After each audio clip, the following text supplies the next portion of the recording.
Ал енді көрермендеріміз дайын болса, біздің жұп шығуға дайын. Жұп дегенім енді ғашықтар емес, қос жан болып студияға дәл қазір қадам басып шығатын, өз жаңалықтарымен бөлісетін ескі қатысушылар бүгін құттықтап келіп қалған екен.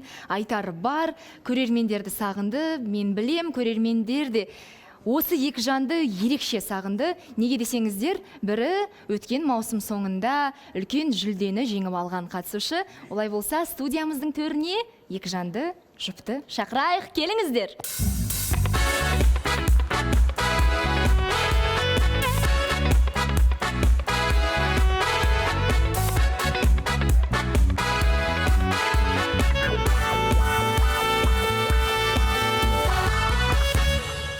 Әрине, Агата және Ағлан. Ағлан мырза, сізге микрофон керек пе? Өйткені сізден бүгін мотивация естейміз ғой біз. Қош келдіңіздер. Қош көрдік. Қош көрдік. Иә. 2 жылдық құтты болсын. Өздеріңіз қызық отырып алыпсыздар, иә, әдемі? Сары диван ұнамай ма? Білмеймін, что-то осы жаққа көрсеткен, осы жаққа өтіп. Жарайды. Қош келдіңіздер, құтты болсын 2 жылдығымыз деп айтайыншы. Сіздерге де тікелей қатысы бар, тікелей байланысы бар. Көріспегелі біраз болды. Қалайсыздар деген сұрақ. Бізде бәрі жақсы, осындай қуаныш. Бізде, сізде де Ағланда да. Ода да жақсы, иә? Вроде. Жақсы ма Ағлан сізде? Шүкір жақсы. Сәлеметсіздер ме? Ассалаумалейкум. Келіп қалдық енді. Келіп қалдық. Құттықтаймын 2 жылдықпен. Шынымен де қазір бұл қанша жыл өтті. Мен оны алдында да болдым мысалға. Мен жүре берем деп қойсаңызшы. Ардагер болып кеттік қой кәдімгідей. Сіз танып отырсыз ба алдыңғы қатарда отырған бір жігітті? Аты ер жігіт. Ол да біраз болды жүргеніне. Сол енді шынымды айтайын, бір тез өтіп кеткен сияқты уақыт бар ғой. Бір көзді ашып жұмғанша. Негізінде бұл передачаның үлесі көп өте. Кәдімгідей әр адамға, осы отырған әр адамға кәдімгідей үлкен үлес қосты. Семьяда болсын, жеке өмірде болсын. Сондықтан бұл үлкен күш береді, алға итермелеуге. Сіздердің арқаларыңызда, сіздерді ұжымдарды шын жүректен құттықтаймын. Және қатысушыларды. Бұйырса, енді бәріміз жұп болып, үйленіп кетсек. Деп айтып жүргенімізге 5 жыл болды. Агата, өткен маусымда естеріңізге сала кетейін, көрермен дауыс беру нәтижесі бойынша жыл қатысушысы атанған қыздарыңыз, көзайымдарыңыз, көрермен көзайымы бізде Агата болған еді. Қош келдің, Агата. Жүрегің бос па? Әлі? Иә, жүрегім бос. Бос? Иә, бос. Жоқ, былай бір өзімнің адамымды әлі кездестірген жоқпын. Прям срочно елім кету талап болса, енді әркімге шығып кете бергім келмейді. Сол үшін прям күтудемін дейсің ғой. Сондай бір өзімнің адамымды. Сосын осындай бір күшті қуанышқа шақырып отқандарыңызға рахмет. Енді қосылайық деген бір жай передача емес, шоу емес, ол деген кәдімгідей адамдарды қосып жатыр, бала дүние келіп жатыр бүгін. Кстати, Ербол, Даяна, құтты болсын. Почти мен сестренкам туылды десем болады, өйткені руласпыз да Ерболмен. Иә. Сондай күшті бір парочкаларды қосып жатсыздар, өте үлестеріңіз көп. Мен де, например, осы жақта отырдым, и өз жұбымды таппасам да, именно қосылайықтың бергені маған көп сабақтар деген сияқты бір жерден совет алып қалдым, не алып қалдым, бір опыт болды кәдімгідей. Бір мектеп болды сенің өміріңдегі. Иә, шынымен де осы жаққа келген кезде мен уже басқаша адам болып шықтым. Жеке өмірлеріңізде, жалпы өмірлеріңізде қандай жаңалық қазіргі таңда? Жоба бітті, сіздердің кеткендеріңізге біраз уақыт болды.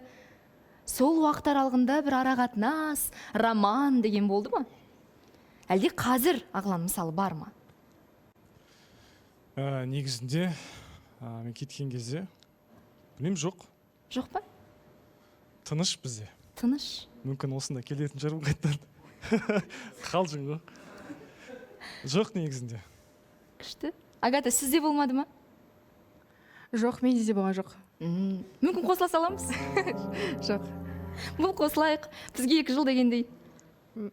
Жоқ? Бізде де әзіл енді. Агата, менің білуімше, енді Инстаграм желісінде сіздерді бақылаймыз ғой. Анаңызға көлік сыйладыңыз. иә, құтты болсын. рахмет. Үлкен сыйлық, кәдімгідей анасына қыздардың табыстағаны. Ал енді Ағлан, менің сұрағым келесі. Студияда сіз танитын тағы бір жан отыр, жаңа қатысушылардың қатарында. Есімі ол қыздың Айлита. Сіздер білуімше бірге саяхаттап, шетелде бірге болдыңыздар, иә, Айлита? Жақсы танисыздар ма бір-бірлеріңізді? Қаншалықты жақынсыздар? Сол біз доспыз. Негізінде біз Дубайға бірге барғанбыз. Мен де тур адам жинап шетелге апарам ғой. Сол кезде Білеміз. Айлита жазылып, сол кезде танысып, кәдімгідей бір жақсы араласып дос болып. Өте керемет қыз. Өздеріңіз де көріп жүрген шығарсыздар. Көріп жүрміз. Ойы кәдімгідей, білмеймін, айта алмаймын. Кәдімгідей мықты, өзі личность, көп өмірде көп заттарға жеткен. Енді бұйырса өзіңнің жұбыңды тауып, бақытты болуына тілектеспін. Сәлем Агата, сәлем Ағлан, қош келдіңіздер. Мейрам құтты болсын, Диана ханым. Рахмет. Негізі шынымен де осы сұрақ өте көп келеді маған. Сосын Агатаның фандары өте көп жазады маған, жолама Ағланға деп. Негізі осы сәтті пайдалана отырып айтқым келеді. Біз Ағлан екеуміз доспыз, өте жақсы сыйласамыз. Қалай айтсам болады, енді екеуміздің просто ортақ бір неміз бар да, ортақ темалар бар, жақсы сөйлесеміз, жақын араласамыз, тек қана доспыз. Мен Ағланға тілеймін, енді президент бол, бұйыртса, үлкен жетістіктерге жет. Осы қосылайық ұжымы, мен білем, саған көптеген возможностьтар берді. Енді ары қаратай өзіңді одан да жақсы бір сатыларға жеткізесің деген үміттемін. Біз әрқашан қолдаймыз. Сіз енді министрлікті қойып президент болам деп жүрсіз бе? Менің білуімше туризм министрі болғысы келеді. Әлде ел басқарам дейсіз бе? Қалай? Жоқ, енді әр адамның ойы білмеймін, масштабный болу керек деп ойлаймын. Өмірге келген соң бір-ақ рет келеміз, сондықтан өмірде бір үлесімді қосқым келеді. Сондықтан өзімнің болашақта бір халыққа деген, еліме деген өзімнің үлесімді қосқым келеді. Сондықтан болашаққа қойған мақсаттарым өте үлкен. Түсінікті. Асхат Ханзада? Мен қазір чуть попозже айтамын оны. Нені? Агата, қуаныштымын көргенге. Бір ой бар да, соны бірінші сахарендетіп қояйын. Қазір айтуға болмайды. Не туралы амандасып қояйын? Красотка, как всегда, деңгейің өте жоғары. Тек қана жоғарылай берсін. Көргеніме сендерді қуаныштымын. Ағлан, қош келдің. Есіме түсіп отқаным, жаңа біз доспыз деп ана жақтан да айтты да. Бірақ Ағлан кезінде ана жерде отырған кезде қыз бен жігіттің ортасында достық болмайды. Ал, басталды дейсіздер ғой. Күтіп алыңыздар, қабыл алыңыздар. Сонымен өзгерді ма мнениең? Қыз бен жігіттің ортасында все-таки достық бар ма? Пікір айтқан қосылайық жобасында 2 жыл отырған Асхат әр пікірді жаттап алады, еш нәрсені ұмытпайды. Ағлан? Асхат, енді сен опытныйсың ғой. Енді білмеймін, шынымды айтсам бар ғой. Былай қыздармен сөйлескен кезде как подруга ретінде сөйлесесің, бірақ Айлитамен ерекше сөйлестім. Өйткені ойымыз бір жерден шығатын. Өйткені өзімізде өмірге талпынысым өте керемет. Сондықтан мен иногда советтерімді берем Айлитаға, маған советтерімді береді. Сөйтіп бір-бірімізді поддержка беріп жүреміз. Енді білмеймін, дос дегенде қалай айтсам болады, может, сенетін шығармын мүмкін. В общем, достық бар. Бар. Бірақ ерекше. Ерекше. Сізде де бар ғой ерекше достық Зухра ханыммен, сол сияқты? Иә, мен всегда айтатым ғой, қыз бен ұлдың арасында достық бар. Ал енді біздің жаңа қатысушылар, таныссаңыздар, пікір сұрақ білдірем десеңіздер, барлығына рұқсат. Ержігіт мырза Ағланға пікір айтам дейді. Ассалаумағалейкум барым, қош келдіңіздер. Бүгінгі 2 жылдық мереке құтты болсын. Ағлан, енді жаңа сөзіңді айтып жатсың ғой, енді ерекше, кәдімгідей бір ерекше достықпен араластық деп. Соны ары қарай дамытып, сезімге ұластырып көргің келмей ме?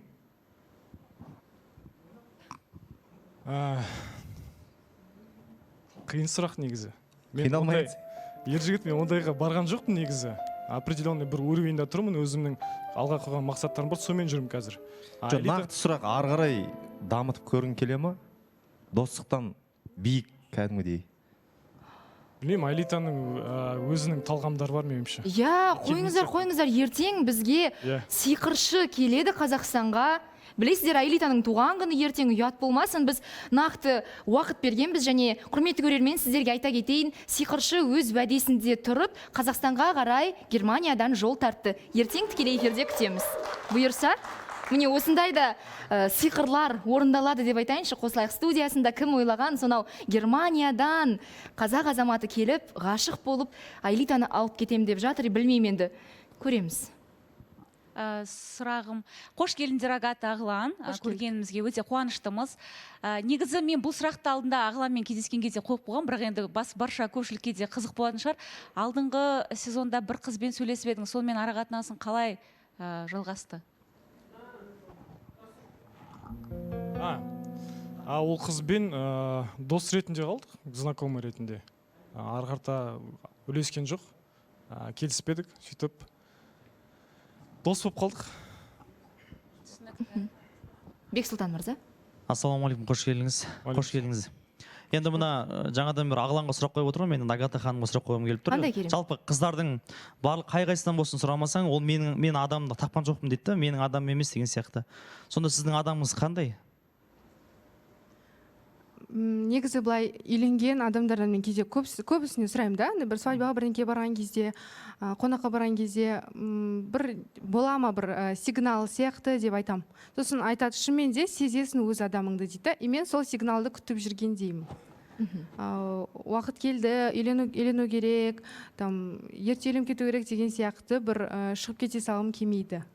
Сондай бір сигнал бар деп айтты, соны күтіп жүрмін. Диана ханым. Асхат мырза. Саламатсыздар ма? Мен. Агата Ағылан, қош келдіңдер. Біріншіден 2 жылдық құтты болсын. Үйленгендер балалы болсын. Әумин. Құда қаласа бәріміз де осы жерден үйленіп кетейік. Бәріне тілектеспін. Өзіңізге де? Амин. Сол айтарым. Осы ма? Диана ханым, сәлеметсіздер, мен тағы да барымыз осы 2 жылдық құтты болсын. Осы жобаға үлкен алғысым шексіз. Өйткені бұл өте үлкен өмірлік мектеп. Енді сұрақ, сіздерді көруге қуаныштымын. Ағылан, Агата. Агата, сұрақ сізге. Бағана айтып жатыр ғой, тіптен жүлдемен шықты, халық арасынан ең көп дауыс жинаған деп, иә? Енді сол қандай қасиеттеріңіздің арқасында деп ойлайсыздар? Әлде жай ғана осы жігіттердің вниманиясының арқасында сондай болып қалды ма? Мен негізі андайды ұнатпаймын, мақтанып айтқаны ше, біреуге қандай қасиеттерім бар деген кезде ол айтса да бір шамалы ыңғайсызданып қаламын. Өйткені білмеймін, әдемі көрінеді да. Бірақ енді сен осындай сұрақ қойып тұрғаннан кейін айтайын, пікірлердің арасынан самовлюбленный сияқты қаламын қазір. Типа сабырлы деп айтады, пікірің орынды дейді. Мен әркіммен ұрысып, шашылысып өйтіп істемеймін да. А десе Б деп отыра бермеймін. Біз уже сенге көшіп кеттік па? Хорошо. Онда жақсы, окей, тағы сұрақ. Жай өмірде тура осындайсыз, иә? Жай өмірде мені көрсеңіз, өзіңіз айтарсыз сол кезде. Жақсы. 100% сондай. Мен де қоса кетейінші. Негізі, меніңше осы жерде отырғандықтан әр адамда осы жерде пример болу керек деп ойлаймын. Сондықтан Агата өз үлесін қосты деп ойлаймын осы жерде. Сондықтан отырған қатысушыларға айтқым келеді. Біз халықтың алдында отырмыз, сондықтан отырған соң каждый шагымызға ответ беруіміз керекпіз, және халыққа бір определенный пример беруіміз керекпіз. Үлгі. Үлгі, иә. Және толық келісесіз Агатаның сол жүлдеге әбден лайық болғанына. Иә. Диана ханым, сәлеметсіз бе? Бүгінгі Қосылайық жобасының ұжымына 2 жыл мерейтоймен шын жүректен құттықтаймын. Және Агата, Ағылан мырза, қош келдіңіздер. Қош көрдік. Мен сіздерден сұрайын дегенім, алдыңғы сезонда сіздер жұп болып шықтыңыздар ма? Жоқ. Негізі жұп болды, бірақ маусымды жұп болып аяқтамады. Онда не үшін айырылыстыңыздар? Оны бар ғой айтайын ба, сіз бүгін Қосылайық жобасының ресми YouTube каналына кіресіз, сол жерде барлығы бар 45 минуттық видео. Соны көресіз. Өте күшті, кәдімгідей попкорн алып алсаңыз болады. Жанр мырза, Ақтөре мырза. Ассалаумағалейкум, қазақ елі. Мейрам құтты болсын. Біздің 2 жылдық. Ассалаумағалейкум, Ағылан, Агата, привет, қош келдің. Негізі екеуіңізге жаңа айтып отырсыз, сұрап отырық та, бұл жерге келген кезде ең басты сұрақ, екінші жұптарыңыз таптыңыздар ма деп сұраған кезде екеуіңізде де деп қаштыңдар да. соған қарағанда сендер бұл жобадан кеткеннен кейін негізі бұл жобаға келгенде бір махаббаттың жолдарын үйретеді да, негізі былай қалай табу керек деген сияқты. бірақ сендерде әрекет жоқ сияқты, екеуіңде де әрекет бар жерде берекет бар дейді, бірақ екеуің былай жұмысқа қарай көңіл бөліп кеткен сияқтысыңдар. Неге? Негізі енді осы жаққа әрекет деп ойлаймын, мен осы жақта отырғанымыз, итак, осы жаққа келгеніміз, ішімізден қалағанымыз, әрекет жасадық, енді аз уақыт өткен жоқпыз. Содан кейін барып табылмағаннан кейін параллельно, бірақ мен только мақсатым үйлену деп сол жақты қуалап, только ұлдарды ойлап кетпей, негізі ар жағында өзіңді де развитие жағын алып кетіп, өзіңді дамытып, жұмысыңды іске асырған дұрыс деп ойлаймын. Только сол жаққа қарай кет қалмай. Рахмет, Абылай. Бұл қандай қорапша? Және не үшін бұл қорапшаны мен дәл қазір Аглан мен Агатаға сыйға тартамын? Не бар ішінде? Бүгінгі басты ойын осы. Ереже шартын түсіндірейін, жалпы ойынның бұл жеребелер. Яғни, әр келген ескі қатысушы бұл сиқырлы қорапшадан өзіне жеребе тартады. Ал бұл қағаздарда не жазылған? Бұл қағаздарда осы студияда отырған барлық жаңа әрі ескі қатысушылардың есімі бар. Және егер Ағланға, мысалы, Мұхтар мырза немесе Ханзада Асхаттың есімі түссе, Ағлан мырза, сіз барасызда Мұхтар мырзаның немесе Ханзаданың орнына жайғасасыз, ал сіздер уақытша студия сыртында эфирді бақылайсыздар. Осындай өте қызық ойын, қиын ойын, және Агатаға дәл сол сияқты қыз, ұл, жігіт бәрі түсіп қалуы әбден мүмкін. Бақ шабама, бап шабама, енді көрейік қыздың жолы жіңішке. Ағла, сіз күте тұрыңыз, Агатадан бастайық. Маған бересіз, сіз қазір өзіңіз көрмейсіз. Мен, Дәулет мырза, сізге қарай жақындап, қағазды бірден көрермендерге көрсетсем. Дайынсыздар ма? Агата бүгінгі 2 жылдық шығарылымда қай қатысушының орнына жайғасады?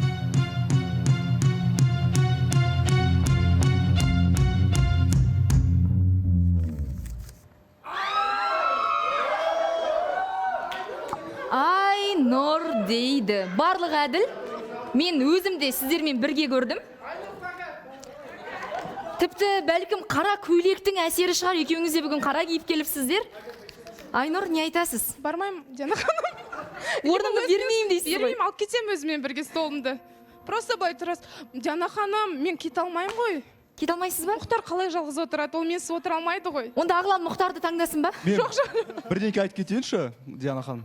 Негізі Қосылайық жобасы армандар орындалады деп айтқым келеді да. Мен негізі шынымды айтайын, алдыңғы сезонда, алдыңғы маусымда Агатаға үміткер болғым келген. Мәссаған. Бүгінгі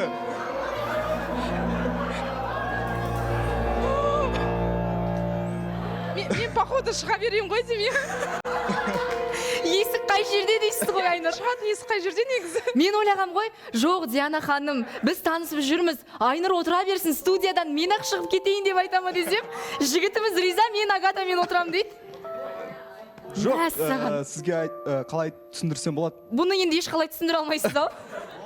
Осындай шанс келіп тұрғанда бір таныс көрсем.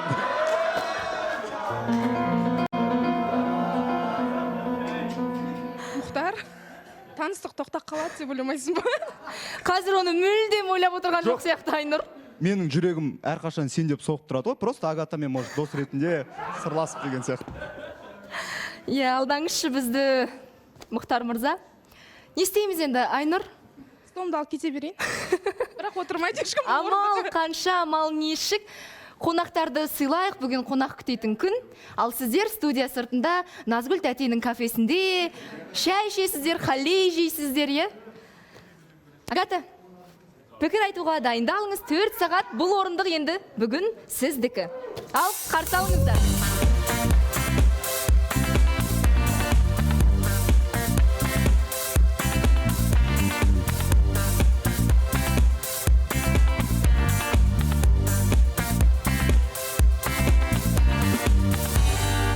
Ал енді Ағланның кезегі.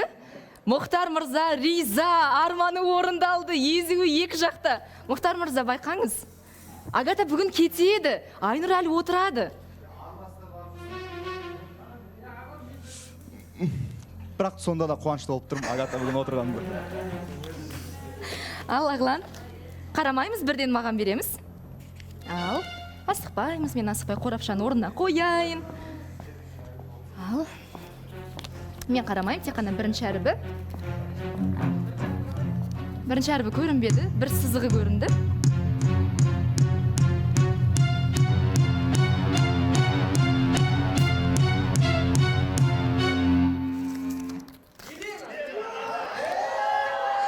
Елена ханым. Ағлан. Орнымды бермеймін. Ағлан, ұялмайсыз ба Елена ханымның орнын тартып алуға? Мен шынымен осы жерден ұзатылып кетсем ба деп ойымда, жоспарымда бар. Бүгін ұзата алмаймыз, ренжімеңізші. Ертең бола ма? Жақсы, олай болса оны босатайын. Рахмет. Ағлан, қош келдіңіз.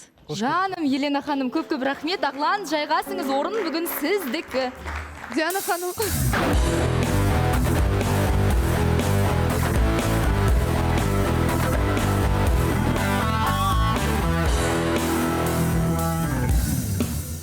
Айдана? Диана ханым өзімді бір түрлі сезініп жатырмын, бір жаман адам ұқсап. Айнұр мен Елена ханымның кеткеніне енді жаман ғой, бірақ өзімнің атым шықпаса екен деп кәдімгідей қуандым. Айнұр болғанда да, Елена ханым болғанда да. Сіз ғана емес, Ақтөре де қорқып отыр. Барлығы негізі қаламайды, е? Диана ханым бағана Айнұр деп шықты ғой, сол кезде Жаннұр деп не қалдым да. Енді Ағылан мен Агатаға айтарым, бағана бәрі Агата, Ағылан деп жатыр да. Мен Ағылан, Агата деп айтайын. Ағылан, ассалаумалейкум, Агата, привет. Қош отырыңдар қастарымызға. Сұрақтарым бар еді, бірақ енді содан кейін Қойыңыз. Қоя берейін ба? Бүгін армандар орындалады деді ғой енді. Арман емес, ол жай сұрақ. Арман емес, сұрақ болсын. Сіздер эфирді көресіздер ме? Және де келгіңіз келе ма осы жерге қайтадан? Және осы отырған қатысушылардың ішінен біреуді ерекше белгілеп кете аласыздар ма? Мен шынымды айтайын, осы енді ошықта отырғаннан кейін кәдімгідей ерекше жақсы көремін. Бірақ именно сол уақытта мен жұмыстарым болып қалады и шынымен де көрмедім, ешқайларын танымаймын, жаңа ғана танысып жатырмын, рекламада бәрі келіп жатыр. Танысқаныма қуаныштымын сендермен. Сіздермен ба или қалай? Ал негізі жұмыс болмаса, кәсіп болмаса, мүмкіндік туындап қалған кезде қайтып келер медіңіз деген сұрақ қой, бұл жерге қайтадан қатысушы болып. Мен ойлаймын, көрдім ғой мен бұл жақты да, енді жоқ, келе алмайтын едім, наверное. Ағлан, ал сіз? Егер сондай бір мүмкіндік дейікші? Қазір енді мен босып жүрмін негізінде. Жоқ, ол намек емес негізінде. Бос жүргенде қазір жұмыстарымды реттеп қойдым да. Бос жатырмын үйде. Сондықтан көріп отырам, анда-санда. Және айтып отырсың ғой, кімнің ойын айт, мысалға, кім деген сияқты. Ол бірінші новый қатысушылардан, мысалға Айлита да. Айлита және... Бүгіндікке аузыңыздан түспеді ғой Айлитаның есімі? Жігіттің есімі еді. Бексұлтан. Бексұлтанның пікірлері ұнайды. Ойлары ұнайды. Ал... Қайтып келер медіңіз? Қайтып келуге жоқ, әрине. Әрине жоқ дейді, онда есік мына жақта деп пе? Елена ханым, қайдасыз, алыс кетіп қалған жоқсыз ба? Диана ханым, айта кетейінші, мына жаңа ескі қатысушылар келді, Агата кімдер енді қуанғанбыз ғой. Енді келесілерге бір ощущение мынандай келмей қойса екен депші, кім шығып кетеді екен. Олар кезде біз шығып кетеміз ба? Әлі сіздерге айтайын, шамамен 10 жаңа қатысушы, 10 жаңа ескі қатысушы орын алмасады. Бірақ бұл жерде 20 адамның есімі әлі бар. Сіздердің ішіңізде. Кімнің есімі нақты түсетіні әлі белгісіз? Хамрақұл, пікір айтам дейді.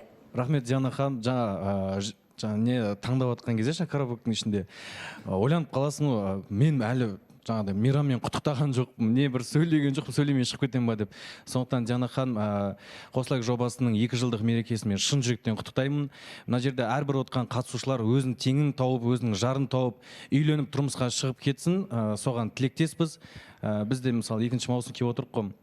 Бұл жерде біздің де мереке бастаған екен, біз де үйленіп шығып кетейік. Сондықтан барлықтарыңыз мерекеңізбен шын жүректен құттықтаймын. Сол. Рахмет. саламатсыз ба Диана ханым? Қайырлы күн, Әділет Ассалаумағалейкум мырза. қазақ елі. Баршаңызға бүгін Қосылайық жобасының 2 жылдық мерейтойы құтты болсын. Отбасыларыңыз аман, бауырларыңыз бүтін болсын. Енді осы жерде отқан барша қатысушыларға ескі жаңа бәріне сәттілік тілеймін. Осы жерде өз теңдерімізді тауып, бір бастарымыз екеу болып кетулеріңізге тілектеспін. Мен енді сұрақ қойын деген едім. Кімге? Ағылан мен Агатаға ше. Ал кеттік. Енді сұрақ қойып үлгермедім. Енді сіздер мына жерден өз теңдеріңізден тауып шығамадыңыздар, өз жартыларыңыз табамадыңыздар. Бірақ Қосылайық жобасы өз теңдеріңізден бөлек сіздерге не берді, не ала алдыңыздар өздеріңізге? Мен айтып кетейін. Қандай сабақ алдыңыз, қандай не көмектесті деп жатсыз ғой, иә? Дәл сол. Енді бұл тока бағана айтып кеткендей, тока бір нелерді, жандарды қоспайды. Негізі одан бөлек өте көп сабақтар аласың. Например, мына жақта бір разный ситуацияларды біз талқылаймыз, оған спор болады, әркімнің ойы келеді. Ал обычный өмірде оны әркіммен өйтіп сөйлесіп, өйтіп істей алмайсың ғой, бурное обсуждение бола алмайды. Сосын әркім пікірін көресің, өзіңе керегін түйіп аласың деген сияқты сондай көп опыт болады сіздерде, Құдай қаласа тоже. Және бірінші күні есімде Агатаның осында келген кезде ойын тек қана орысша жеткізе алатын еді, ал дәл қазір ойын толық 100% қазақ тілінде жеткізе алады Агата, иә? Осы да бір үлкен көрсеткіш деп ойлаймын, әсер етті қазақ тілі. Өте бір күшті плюс болды маған, кәдімгідей қазақшамды күшті болып кетті қазір. Ағлан, сізге? Мен айта кетейін. Мен ойлаймын, біз осы жерде отырмыз, барлық қатысушылар. Бекерден бекер отырған жоқпыз, каждый избранный деп ойлаймын. Өйткені бұл өмірде әркімнің өз жолы бар ғой. Сондықтан бұл проект бізге кәдімгідей поддержка берді. Әр жақтан берді деп айтсам болады. Бизнес болсын, былай өзін дамыту жағынан, және халыққа тану жағынан, және халыққа бір үлгінді көрсететіндей бір программа деп ойлаймын. Рахмет үлкен Ағлан. Алғысым шексіз. Ал дәл қазір, құрметті көрермен, бізді құттықтап келген жұлдызды мейманымыз тағы бар. Студиямыздың төріне Ұлан Ғасыр Камиді шақырамыз, келіңіз.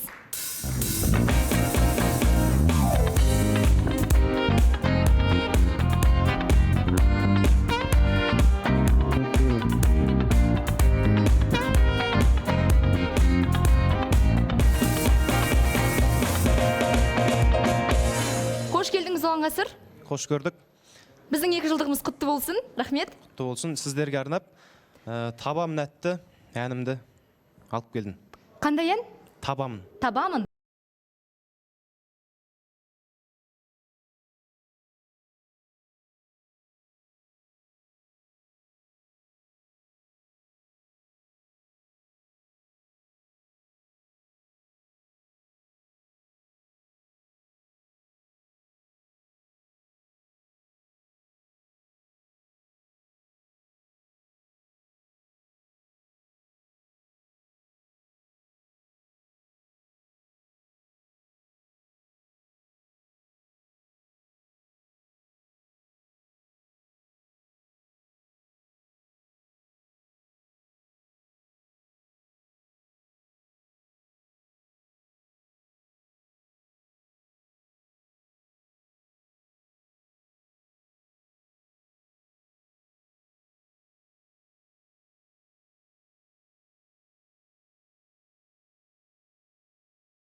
Қошеметтеріңіз ұлан ғасыр қами, ал бұл халей тәттісі сізге сыйлыққа.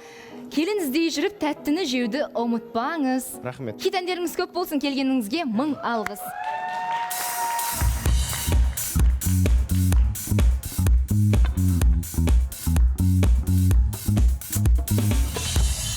Ал біз жалғастырамыз және бірден студияға тағы да екі келесі ескі қатысушыны шақырамыз. Зухра ханым, неге қорқып отырсыз, айтыңызшы? Керек емес, шықпасын дейді.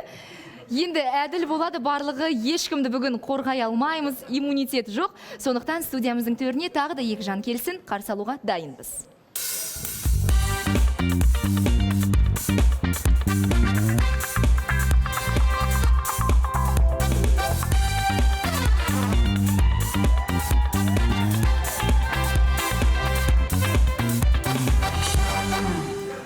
Кешегі өткен туған күніңіз құтты болсын. Альбинаны шын жүректен туған күнмен құттықтаймыз. Нұрсұлтан мырза, қош келдіңіз. Шырайлы шым қаладан арнайы жол тартып келгеніңізге қош көрдік, Диана ханым. Сіздердің шақыртуларыңыз естіген кезде жердің арық шетінде тұрсақ та келеміз ғой. Рахмет, үлкен сыйластық. Мейрам құтты болсын. Ассаламалейкум, Сұлтанбек. Ассаламалейкум, қатысушылар. 2 жылдық құтты болсын. 20 жылдыққа жиналайық. 100 жылдыққа жиналайық. Оған шамамыз жете ме екен? Бұйырғаны болады. Ал енді жайғасыңыздар. Гүлшоғыңызға үлкен рахмет, Нұрсұлтан. Қорапшаны көріп қоймаңыздар. Енді білмеймін ғой, осы сары диванға отыратын еді, бірақ енді Ағылан мен Агата өздерінше бір отырыс жасады. Жарайды енді. Қош келдіңіздер тағы да. Қалайсыздар? Және естуімше Нұрсұлтан мырза қазір өзінің мамандығын толық өзгерткен. Жана ханым, мен қосылайық жобасына бірінші кезекте рахмет айтқым келеді. Осы жерде отырған кезде қатысушыларға айтқым келеді, осы орындықты бағалау керек екен. Соны қаттырақ айтасыз ба? Өйткені бұл жерде отырған кезде кемінде айына 3 үміткер, 5 үміткерден кеп жатырда, қосылайықтан шыққан кезде мен әлі бір қызбен таныспадым. Бір қызбен кездеспедіңіз? Кездеспедім да. Шындығыңызды айтыңыз. Шынымен айтып жатырмын. Көзіңізге қарасам олай емес сияқты. Қойыңызшы. Жоқ, шынымен айтып жатырмын. Осы жерде қандай возможность береді деймін да, қыз келеді, бүкіл тағдырын білесін, несін білесін, сол. Екінші, толыққанды өзгерткенде емес. Мен ол жұмысқа 3 мәрте кастингке барып, Жана ханым, өте алмағам негізінде. Ал мыняқа кеп, мен адамдармен тіл табысуды, камераға сөйлеуді, ол нәрсені де үйрендім. Сол үшін көп-көп рахмет. Тұрып басым дейінші қосылайыққа. Ал, жарайды, рахмет сізге үлкен. Сол үшін бұл қосылайық, 1 жыл отырдым ғой. Бір кәдімгідей бір школа болды да. Кәдімгі бір керемет. Нұреке, қош келдің. Сөзіңді бөлгенін кешірім сұраймын. Ассалаумағалейкум. Сөзді бөлмеу. Қош келдің. Біз енді осы орындықты бағалағаннан кейін отырмыз ғой осы жерде. Сен енді өзіңе бұлай цеплять етіп алмасай? Неге? Қош келдің деп айтты. Жоқ, бағаламай қалыватқан сияқтысың да сен. Бағалағаннан кейін отырмын деймін осы жерде. Алып қалдым ғой, өзім креслода отырмын. Болды, красавчик. Профессияңыз қандай болып өзгерді? Профессиям негізі сол профессия ғой, филологпын ғой. Иә? Қазір кереметтей бізде Шымқалада телеканал бар, ведущий телеканал. Сол жерде бір бағдарламаны жүргізіп жатырмын. Шымкентте жергілікті арналардың бірінде тележүргізуші болып жұмыс жасап жүр. Ал Альбина, сөз өзіңізде? Келіп қалдыңыз. Рахмет шақырғандарыңызға. Бүгінгі мерейтойларыңыз құтты болсын. Әрқашан асқақтап, осылай жарқырап жүре берейік. Қосылайық та ешқашан өшпесін, және де ғашықтарды қосып жүре берейік. Ой, рахмет. Менде жаңалық жоқ.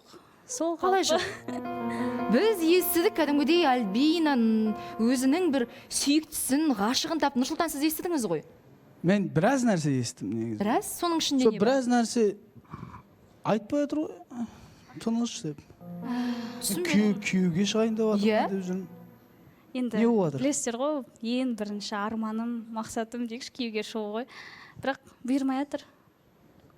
Білмеймін. Ол адаммен таныстық жоқ па енді? Ол жақта енді жылы жауып қойсақ. Басыңыз бос па сол кезде? Қазір басыңыз бос па? Иә. Менікі де бос. Бұл дегеніміз? Екеуміздіңкі бос деген. Нұрсұлтан, мен саған қарамаймын. Жоқ, неғып іштеді, Диана ханым? Қалай? Іштенке. Жарнама кезінде Нұрсұлтан маған ренжімеңіз, менің сондай әдетім бар. Маған Аружан ұнап жүр дейді. Бірақ қай Аружан екенін маған айтпады. Болды, айтпаймын деді де, қашып кетті әңгімеден. Қай Аружан? Айтпаймын. Айтыңызшы. Жоқ, Диана ханым. Екі Аружан бар. Бірі Тараз Аружан, екіншісі Биша Аружан. Биша Аружан Диана ханым, бұл болмайды ғой негізі. Енді өзіңіз айттыңыз ғой. По секрету ғой, Қойыңызшы, осы Аружан ұнайды деп айтып қалдыңыз ғой. Альбина естіді. Біз қазір мына жақта отырамыз ғой, иә? Сол кезде айтылып қалар. Онда бірден байқатайық. Сөйтейік. Альбина Ақтөренің есімін алса, ал сіз Ханзаданың есімін алсаңыз, иә? Кімнен бастаймыз? Альбинадан. Альбинадан? Қызым, жоқ. Көзіңізді жұмыңызда бір қағазды алып маған беріңіз. Аха. Ақтөре дайындау. Дайынсыздар ма? Өзім қобалжып тұрмын ғой.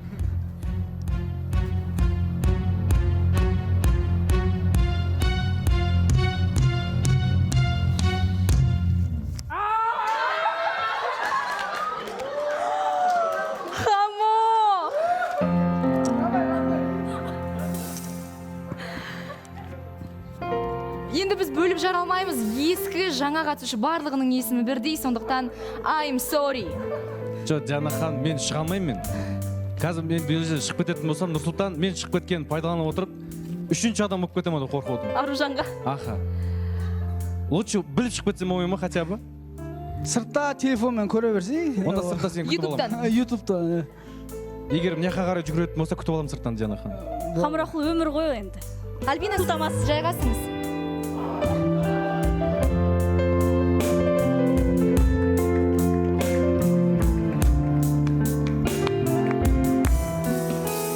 Негізі қараңыздаршы, Аружан дұрыс отыр ма, әлде ол орындықта Ақтөре отыру керек пе? Ақтөре отыру керек, Диана ханым. Аружан, сіз өте қауіпті жерде отырсыз, Альбина мен Ақтөренің арасында. Жоқ, Диана ханым, айта кетейін, Альбина, қош келдіңіз. Негізі қашаннан бері сіз деп сөйлеп кеттіңіз? Сіз де қаппын ғой енді. Жоқ, негізі қазір тағы да бэндпен я это ты деп тұрмайық, Ақтөре? Жоқ, я это тыйды айтып бергем туған күнімде, негізі қонаққа келген кезде. Содан риза болған шығар деп ойлаймын енді. Былай ғой. Бірақ маған артымнан кеме деген мен кепсің енді ештеңе алмайды, бірақ қолда бардың алтын қадірін біл деп маған айтқансың. Сол сөзді өзің айтайын. Қолда бардың алтынның қадірін білмей қалдырып кеткен. Ақтөре, нені меңдеп отырсың? Дұрыс қой, сен айтып сөйтіп тастап кеттің. Жоқ, нені меңдеп отырсың? Сізді Альбина тастап кетті ма не? Өтірік айтпаңызшы. Жаңа өмір бастаймыз, бұрынғы осы. Сенде красавчик жігіт қалай тастап кетеді? Қой. Өзің тастамасың. Ақтөре, бір-ақ ауыз сөзге алданып қалдыңыз ғой. Сіздердің қарым-қатынастарыңызды талқылауға эфирден кейінгі уақыт бар. Ал дәл қазір Нұрсұлтан мырза, көзіңізді жұмыңыз, маған бір қағазды алып беріңіз. Ой, Ақтөре, сіздің есіміңіз шықса.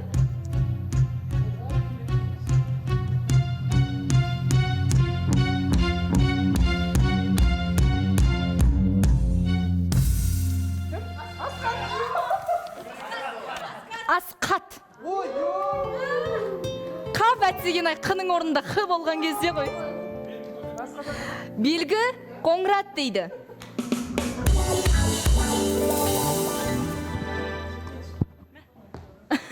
Қоңырат ораз келді, оның ішінде тектісіне жалынды сәлем. Зема!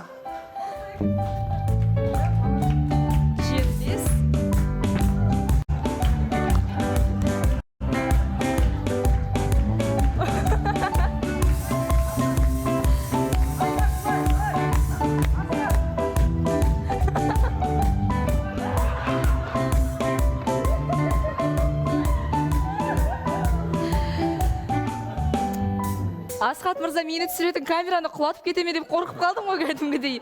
Ай, биі де секіргені де өте ерекше. Ал дәл қазір біз шымылдықты жабамыз.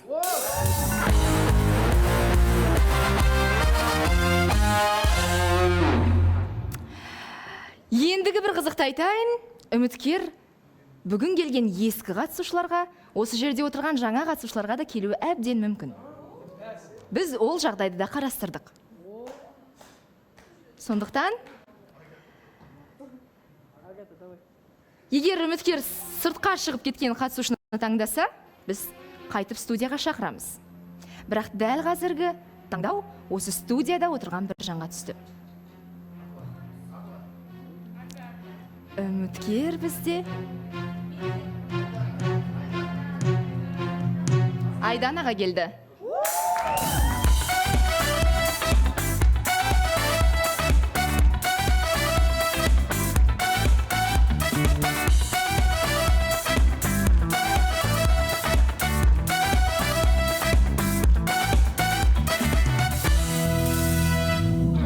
Айдана, сіздің алғашқы үміткеріңіз құтты болсын. Рахмет, бүгін әйтеуір пранк емес па точно? Жоқ, мен қашан пранк жасап едім. Әрқашан, Диана ханым. Ой, мен өте қуанышты болып отырмын, өйткені бүгін маған өзімнің образымды ұнап отыр. Осындай 2 жылдық мерейтойда маған үміткер келген деген қандай керемет. Бұл да бір белгі шығар. Бүгінгі образыңыз расымен де өте керемет, бір қызыл кілемді жайып жіберіп, сол кілеммен жүретін адам сияқты болып отырсыз. Өте әдемі. Рахмет. Дайынсыз? Дайынмын. Алғашқы үміткер шығуға дайын. Жүрек бос қой. Жүрек бос. Иә? Иә. Ауырмайды жүрек деп басқа жаққа кетіп қалу ондай жоқ қой. Қазір деген шымылдық ашылған кезде бір әнші жігітіміз жүгіріп шықпасын енді. Жоқ дейді. Студиямызға жаңа үміткер келсін, танысамыз.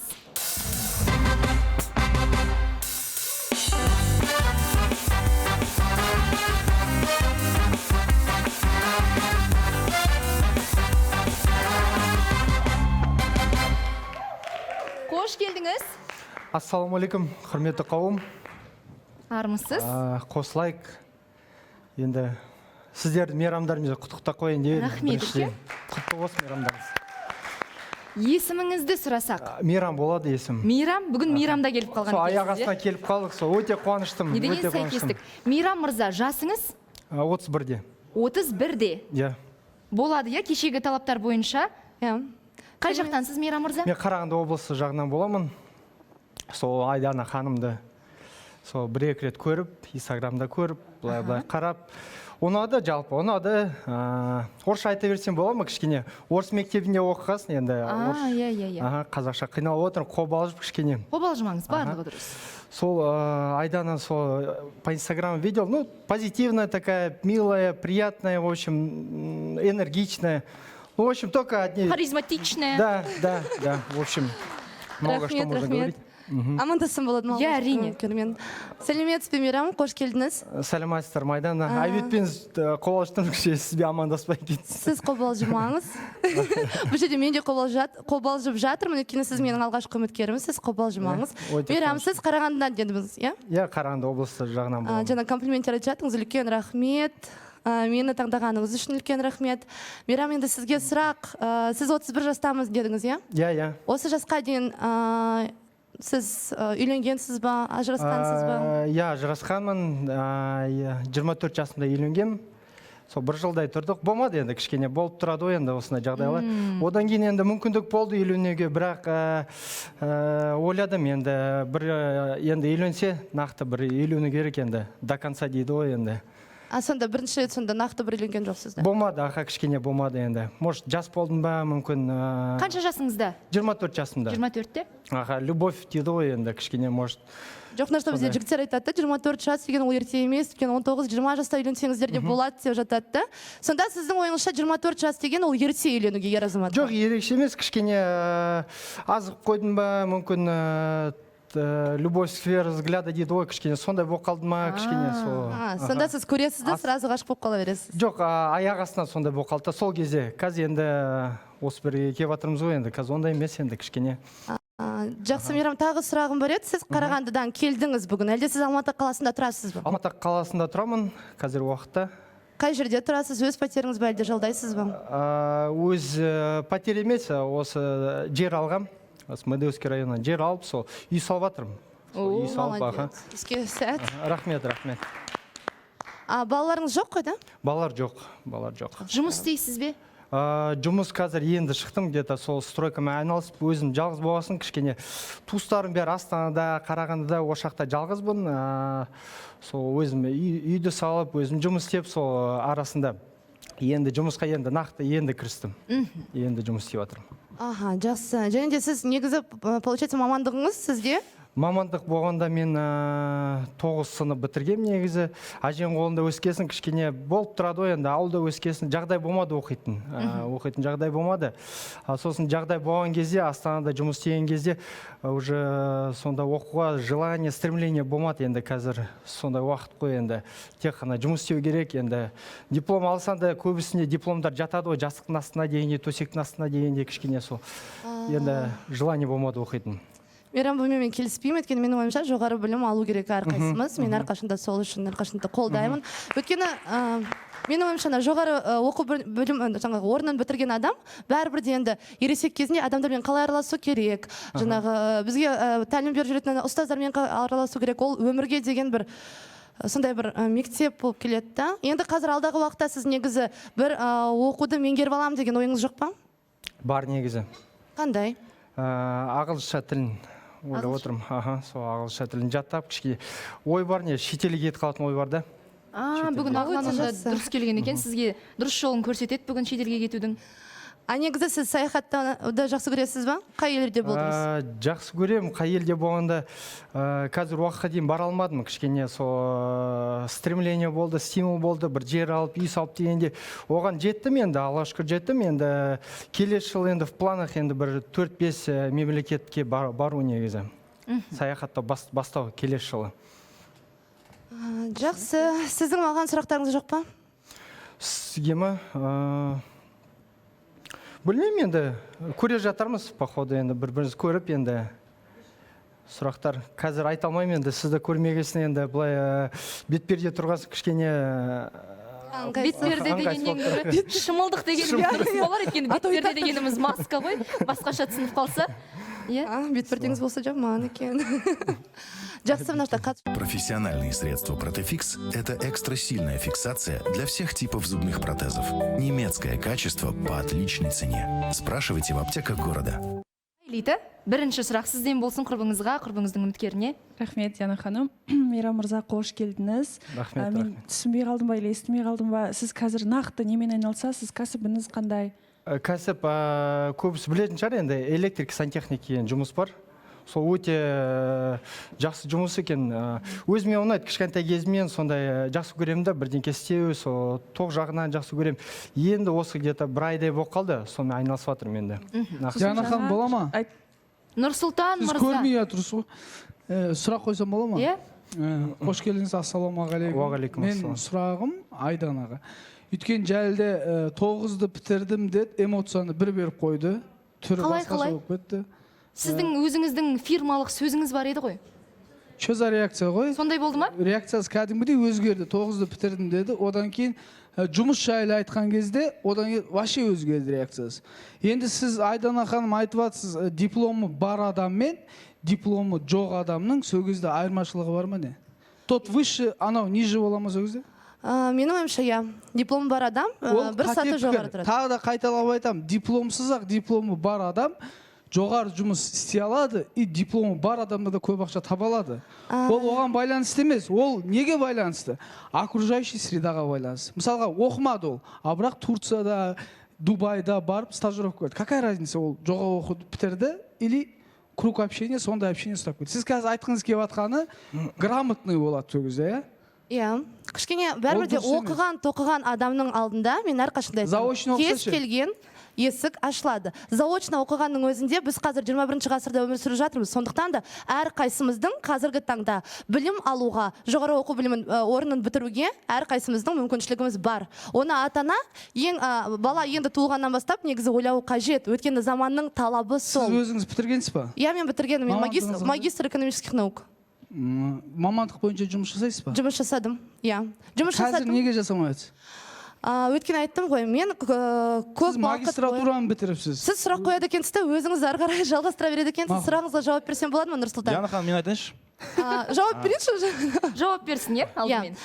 Негізі мен өз мамандығым бойынша жұмыс атқардым, бірақ маған қазір енді көп уақыт бойы мен жұмыс деп, өзімнің жеке өміріме деген уақытымды бөле алған жоқпын. Қазір мына жобаға келіп отқан ең басты себебі өзімнің жеке өмірімді кішкене жақсартайын, осы жерден бір нәрсе шығатын шығар деген оймен келіп отырмын. Нұрсұлтан мырза, білуімше сіздің дипломыңыз бар. Бар. Бірақ сонда да сіз дипломы жоқтардың... Мен бағанағы жұмыстан бөлек басқа оқу орнында сағатпен сабақ беремін. Әлі сабақ беріп жатырсыз. Тамаша, керемет. Жаннұр мырзаның сұрағы бар екен. Ассалаумағалейкум, Мейрам. Қош келдің. Бәрі қатысушылар күліп жатыр ғой, саған ұқсайды екен дейді. Киінген киіміне шейін бәрі басына шаш қойып берсең, тура копия сен болады екенсің дейді маған. Асхат мырза бәрі. Шашын қойып берсең? Мен саған түсіндіріп берейін. Егер Жаннұр мырзаның шашын под однерочку алатын болсаң, примерно анаяқта Жаннұр мырза отыр. Егер осы шаш үлгісін мына жаққа қарай берсек, расымен де Жаннұр мырза бар. Шашы бар ма әйтеуір? 31 жаста. Бар. Жаннұр мырза, сұрағыңыз? Мен шашым просто волнистый, да, кудрявый кішкене сол. Сіз еще ақсыз. Я еще ақмақ. Мейрам мырза, сіз үйде қанша ағайынсыздар және де ата-анамен тұрасыздар ма? Тоқтаңыз, сөзіңізді алдыңызда. Жаннұр мырза, сіз тоқтаңызшы, біз шымылдық ашып үлгерейікші. Ашамыз ба? Өйткені Айданаға кәдімгідей үлкен жұмбақ болып қалды. Ана шашы бар ма жоқ па? Шаш бар ма жоқ па? Мейрам ғой, әрине ашамыз. Бүгін көңіл күйім өте. Бүгін Мейрам, сіздің шымылдығыңыз ашылады. I love you baby, Сұлтан бенд, кеттік.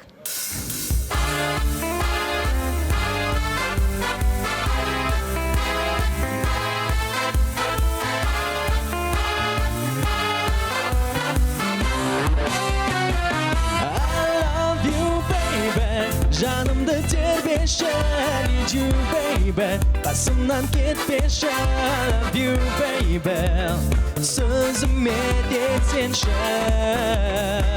I love you baby, бағымсың берілген, I need you baby, болшы тек менімен, I love you baby, let me love you baby.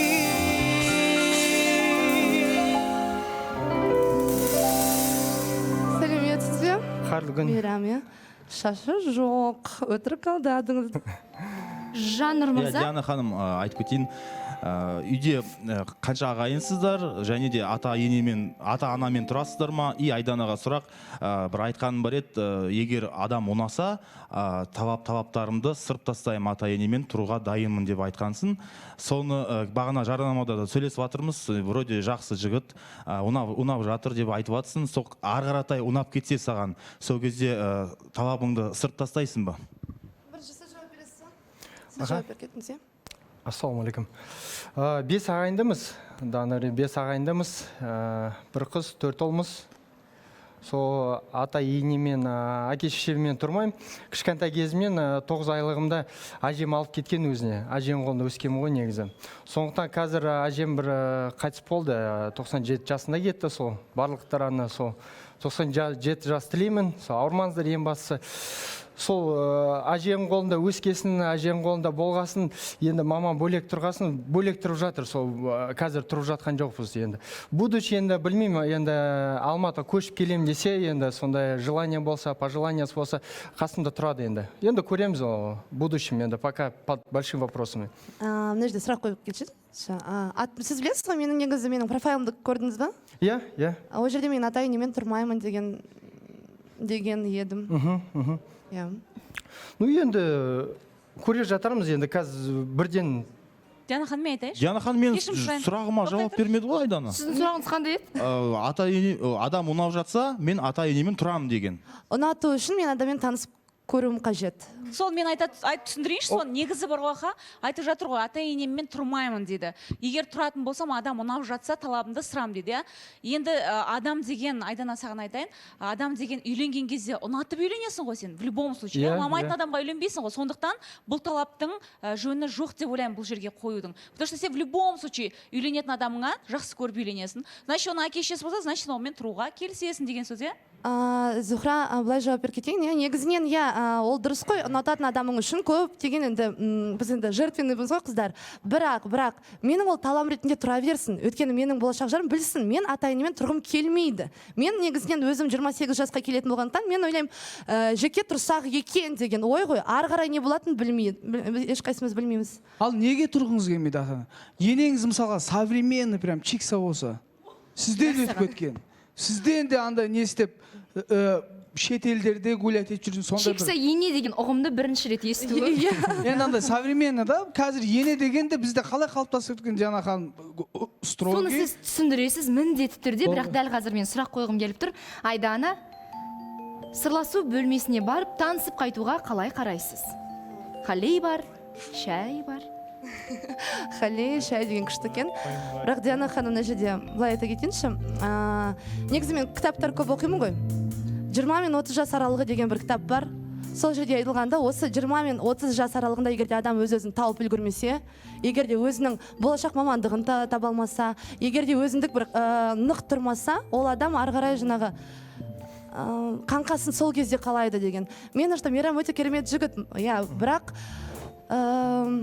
сіздің талаптарыңызға сай емес. Мен өз талаптарымнан бас тартуға дайын емеспін. Сондықтан да Мейрам, рахмет сізге.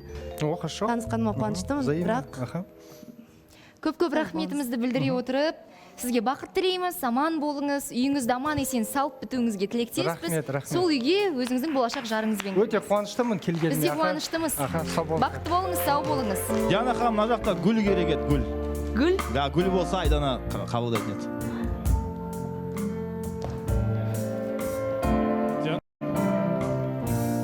Мен айта кетейінші, бағана Айдананың диплом туралы айтайын дедім. Просто айтайын дегенім, диплом не показатель ума. Потому что образование, мен ойлаймын да, мысалға біз мектепте оқимыз, университетте оқимыз, ол фундамент сияқты болады да, а самообразование ол уже, то есть успех қалып келеді. Сондықтан мен толықтай келіспеймін. Мысалға айтып жатады ғой, троечниктер көбінесе өмірде көп затқа жетеді, потому что олар разрушают систему, то есть не по системе живут, а беске оқитындар олар керісінше системамен жүреді. А университетте бізде мектепте көбінесе жұмыс істеуге үйретеді, біреуге жұмыс істеуге үйретеді. Солай емес па? Дұрыс. Ал біз жалғастырамыз, және дәл қазір студиямызға тағы да екі ескі қатысушыларды шақырамыз. Султан бенд дайын болса, біз ерекше қарсы алуға әзірміз. Келіңіздер.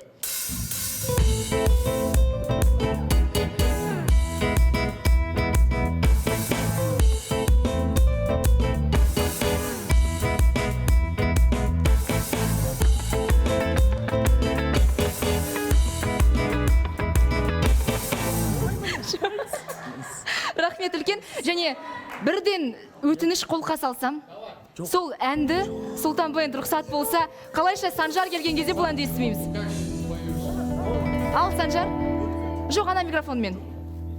Рахмет гүлшоқтарыңызға. Сас болсыншы. Ондай болса бастайық. Андра вердес грундасынаны, манпирани чукырынаны, лоли бабай мачинапе, хоп-хоп-хоп, башмете, хоп-хоп-хоп, айнынene, хоп-хоп-хоп, айнынene, хоп-хоп-хоп, айнынene, хоп-хоп-хоп, айнынene, хоп-хоп-хоп. Рахмет, Санжар. Қош келдіңіздер халықтың жаннаты студияда. Сас Санжар бүгін тағы осында. Иә? Диана ханым, қайда анда отырам ба? Мұнда отырсаңыз да болады? Сонда отыру керек қой, біз қонақпыз ғой. Иә? Сіздің бұлшық еттеріңіз қайда кетіп қалған, Санжар? Жоғалып кетті ол ана. Сас болды. Переживание қайғыдан кейін бәрі. Жанат, келіңіз. Ол кісі отырмайды, біз келісіп бағамыз. Мына жерге отырмайды. Неге? айта берейік па?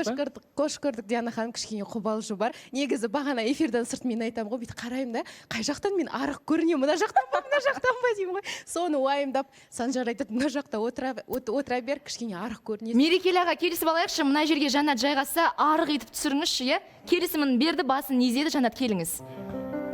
Арықсыз ғой, онсыз да қай жеріңіз толық?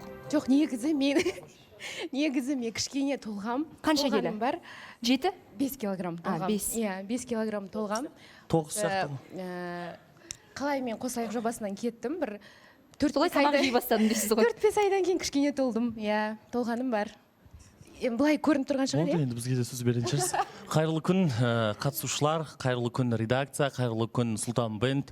Сіздерді көргендеріме қуаныштымын, және де бүгінгі керемет кеш құтты болсын. Ол сіздердің де, біздің де осындай керемет қуаныш деп ойлаймын, және де Диана ханым осындай керемет тізгінді алып жүргізіп жатсыз. Сізбен де біз 2 сезон подряд отырғанбыз.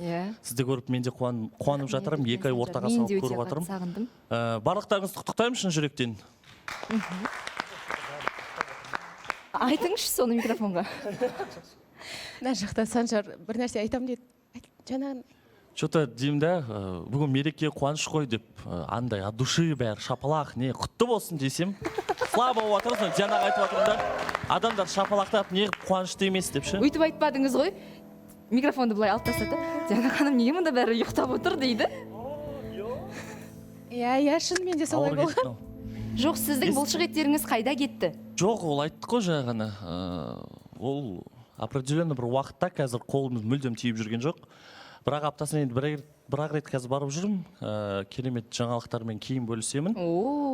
Бір сөзіңіз аузыңызда, сіз шыққанда жарнама, және дәл қазір жарнамадан кейін біздің қатысушы аруларымыздың дайындаған тағамдарына әділ бағаларыңызды беретін сіздер. Жеңімпазды, гүл шоқтарын анықтайтын тағы сіздер. Өте орынды Диана ханым. Студия төрінде біздің сұлу аруларымыз, әрқайсының қолында гүл шоқтары, іспеттес халли шоғы, әркімнің фантазиясына байланысты, креативке байланысты, және Жанат, Санжар микрофондарыңызды алып, Айлита ханымнан бастап өз бағаларыңызды беріп, барлығын көріп шыққаннан кейін сіздер екеуіңіз ақылдаса отырып жеңімпазды жарияласаңыздар. Бірінші кезекте креатив, фантазияға мән бересіздер, иә?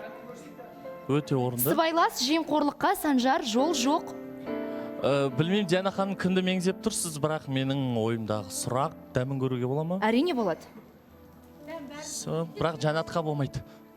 Өйткені 5 килограмм артық салмағы бар. Жоқ, бүгін болады енді. Бүгін бізде праздничный эфир ғой, сондықтан кішкене болса да кішкене көруге болатын шығар. Жарайды. Жұмыс бастай берейік пе? Бастаңыздар, иә, Айлитадан. Жанат, Айлитадан бастаңыздар Санжармен бірге.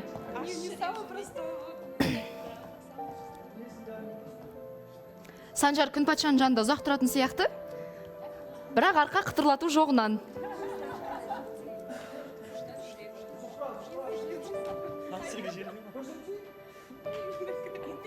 Айнұрдікі алтын күздегі кәдімгідей қарбыз үлкен. Керемет. Елена ханымда шары да бар. Зухра сенікі қайда деп? Зухра ханымдікі. Зухраның уақыты болмаған қойдым жасауға, иә? Миспін деп кішкене бір түрлі болып кетті ғой деймін. Жоқ, бұл деген букет невесты ғой. Сен дұрыс көрмедің, разгляди. Тұрмысқа шығуға асық қызбын. Білмеймін, өткен сезонда енді алмады, осы жол мүмкін Құдай бұйырсын енді деп тілеймін. Сіздер ақылдаспайсыздар ма? Ақылдасқанда әркім өзін айтатын шығар, мен Жанат емеспін ғой. Кішкене мен ақылдастай? Маған уже ұнап тұр бір. Маған да біреу ұнап тұр. Не істейміз? Ал Санжар, бірінші сіз айтып көріңіз. Маған Елена ханымды ұнады, өйткені өте креативно жасалынған, басқаша. Прям андай болады ғой, күш салып, еңбектеніп, жазда көріп тұрмын, күзде көріп тұрмын, ішінен керемет тәтті хали көріп тұрмын, және де өзіміздің керемет 2 деген бүгінгі 2 жылдық санды көріп тұрмын. Маған Елена ханымды ұнады. Елена ханымға бірінші орын бересіз, ал екінші орынды? Менің ойымша, мен Санжар енді мен айтасың. Енді айтып Жанатқа берейін деп атырым деп. Енді айтайыншы. Мен ойлаймын, негізі бірінші орынға адам лайықты деп ойлаймын. Мені арық қылдырып алады ғой. Дұрыстап қояды ғой. Айнұрдікі өте ерекше болып тұр бұл жерде. Сондықтан мен ойлаймын, екінші орынға Айнұр лайық деп ойлаймын. Ал бірінші орынға кім лайық? Негізі бірінші орын Айнұр болу керек деп ойлаймын. Менің ойымша. қарашы қандай. Сен осы бір бағдарламада отырғанда ер азамат сыйлау керек, ойбай мен ол үшін отқа да күйем, тұншығам деп Үйреніп қалған, эфирді сағынған, бірден пікірталасқа кірісіп жатыр Санжар мен Жоқ, Жаннат. негізі өзінің сөзі еді ғой негізі. Сізде бірінші орын Елена ханым, сізде Айнұр ма? Айнұр, иә. Менің ойымша Айнұр бірінші орын. Ал енді Жаннұр мырза, Диана ханым, сіз қазір өзіңіздің жақын құрбыларыңызға беріп қоясыз, сол үшін Агата Диана Нұрсұлтан ханым, мен айтсыншы. жақын құрбыларым жоқ мына жақта. Бар. Жоқ. Бар, екеу. Мен де осы қосыламын Санжар мен Жанатқа. Елена ханым бірінші орын, Айнұр екінші орын, себебі Айнұрға Мұхтар көмектесті, менің көзімше. Диана ханым, бүйтіп қарасам, кейбір қыздарда букет, кейбір қыздарда не, походу істелінген кезде букет жасау керек еді ғой. Иә, бірақ креатив фантазияға ерік беру бар. Корзина, қыздар көрініп тұр, бәрі букет жасаған, а мына жақта басқаша дүние болып қалған. Сонымен? Сонымен Зухра ғой. Агата?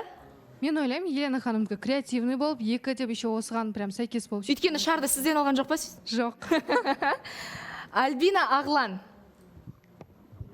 Мен ойымша ең креативті Айнұрдікі деп ойлаймын. Мәссаған, бізде тең 50-50. Ағлан? Ойымша, Айлита не қайда? Фантазия қайда? Қалжың. Мен ойымша Елена ханым. Диана ханым. Елена. Елена ханым. Санжар Айнұр дейді, бірақ басымның көпшілігі Елена ханым таңдап отыр. 3 дауыс. Айнұрға 2 дауыс. Қыздар келісесіздер ме? Елена ханым бүгін жеңімпаз, құтты болсын. Барлықтарыңызға үлкен рахмет. Еңбектеніп қатысқандарыңызға жарнама кезінде барлығын жейміз, ауыз тиеміз. Енді Елена ханым, сіз бізді құрметтеп осында керемет дүниені жасасаңыз, бұл халдей себеті сізге сыйға. Бүгінгі бірінші орын сіздікі, Санжар, табыстайық. Ал, құтты болсын. Елена ханым, құтты болсын.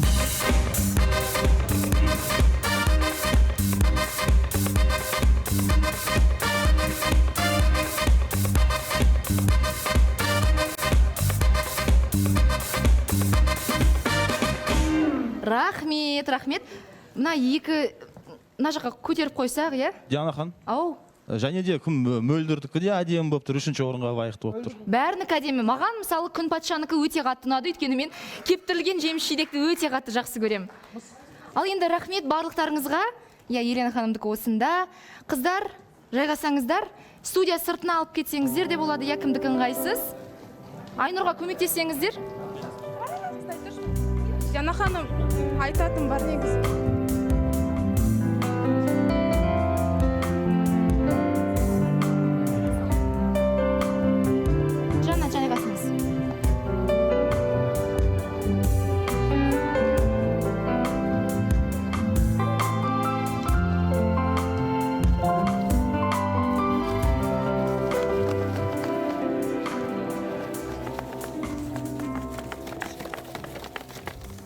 Жанат, көзіңізді жұмыңызды қолыңызбен таңдап маған беріңіз.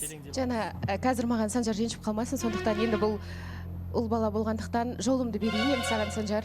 Сондықтан бірінші сен давай. Потом мен. Ал, жарайды. Ондайыңды білгенде бағана соны көрсетуің керек еді ғой. Біреу.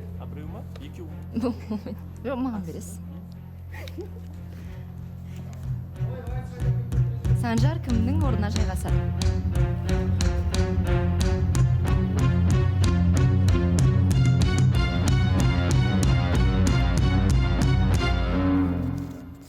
Күн патша!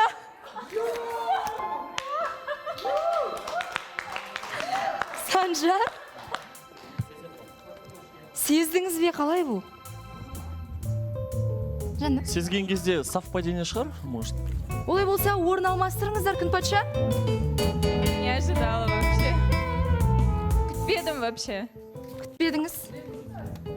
Жарайды, отырсыншы енді бір күн. Бір күн.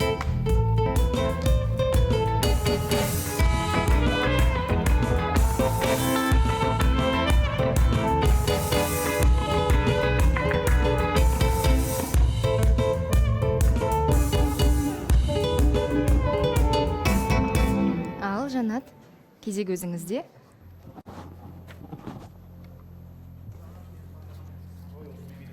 Негізі шынымен де Жанаттікі Асхат Ханзада болса өте қызық болады. Дайынсыздар ма? Ерке. Ақтөре деп қалдыңыз ба? Мен де Ақтөре деп қалдым. Ерке. Негізі Диана ханым басында шығып кетуден қорқып едім, енді қазір біраз уақыт өтті ғой, енді шыға берем. Главный бағана ортаға шығып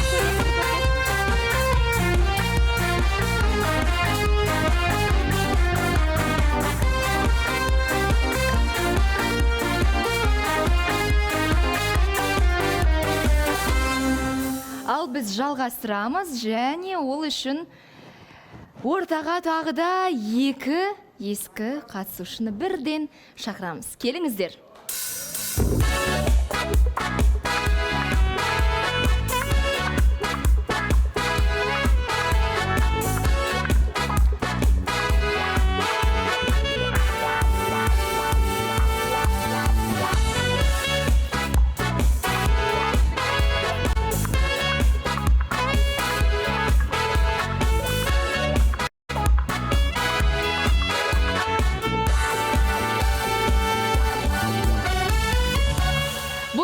Дарикош және Алуа ханым, қош келдіңіздер.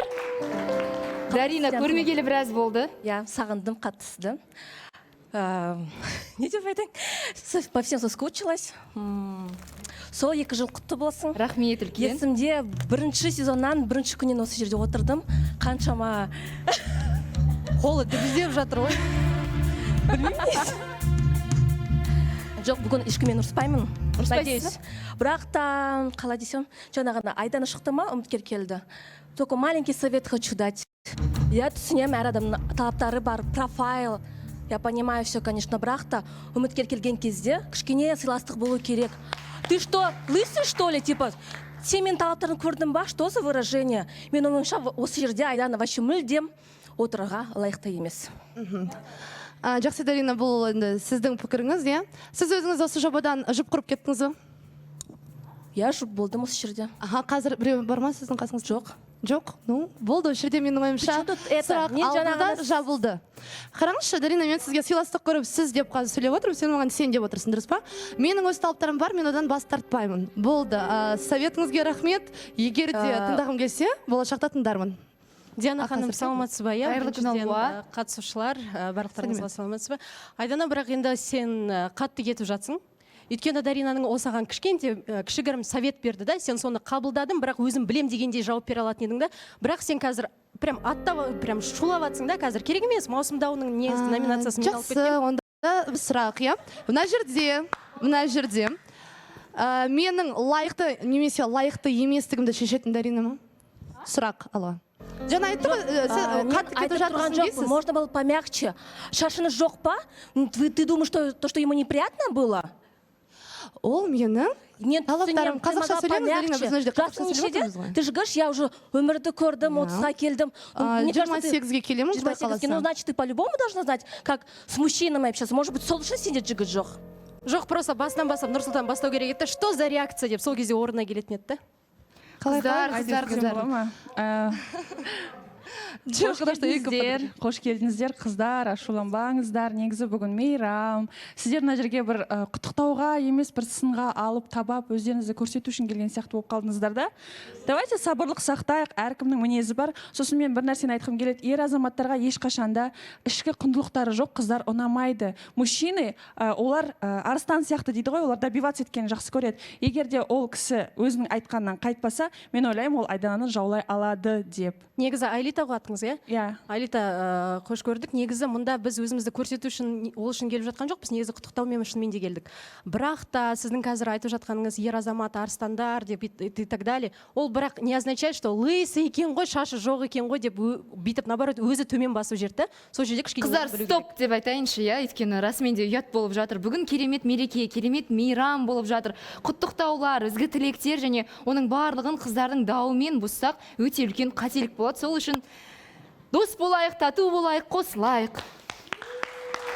Алуа ханым, өміріңізде қандай жаңалықтар бар? Жүрегіңізден орын тапқан бір жан бар ма?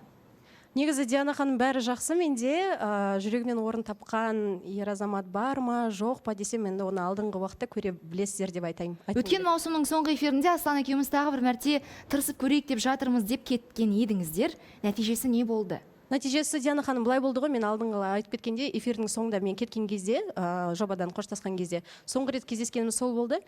Содан кейін біраз уақыттан кейін ол звондап кешірім сұрады менен. Содан кейін мен айттым да, жоқ енді сен бірінші кел, ата-анамнан кешірім сұра, әжеме атамнан дегенде үйдегілердің бәріне ренжіттің.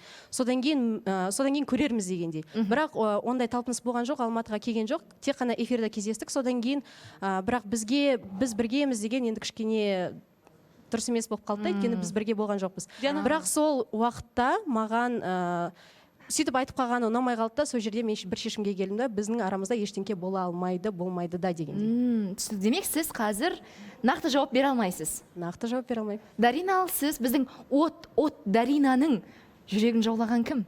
Ешкім. Жоқ па? Жоқ ондай жігіт. Осы күлкіні мен қатты сағындым негізінде. Ал енді Дарикош, Даринажан, Дарағыз. Қазір ар жаққа Даринаны жіберуді қорқып тұрмын негізінде. Біреу. Бісміллә. Ал. Ашыла ма?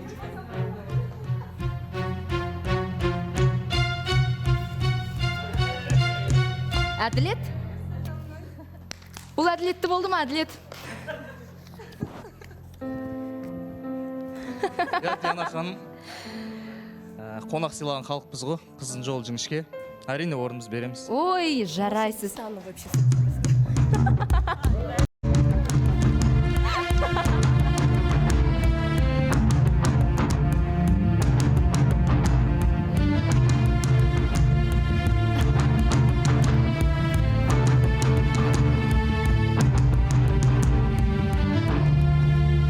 Әділет енді сыйлап, қонақпыз ғой, береміз әрине орнымызды деп жатса, Дарина, мүмкін мен бұл орыннан мүлдем тұрмайтын шығармын деп кетіп бара жатыр. Енді қорқу керек негізінде Даринадан.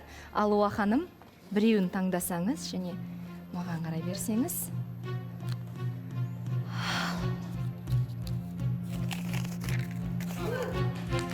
Асқар.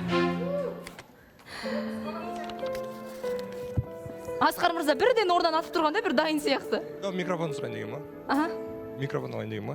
Сөз жарайды, отырыңыз, келіңіз. Негізі Асқарды мен алдында танысқам, салтанатты күткен кезде. Асқар? Танысқам дейсіз. Иә, далада таныстық қой біз. Сол кезде өз есінде жоқ негізі. Рахмет Асқар саған. Алдында танысып едік, енді өзің орныңды мен алатын болдым. Уақытша. Уақытша. Рахмет.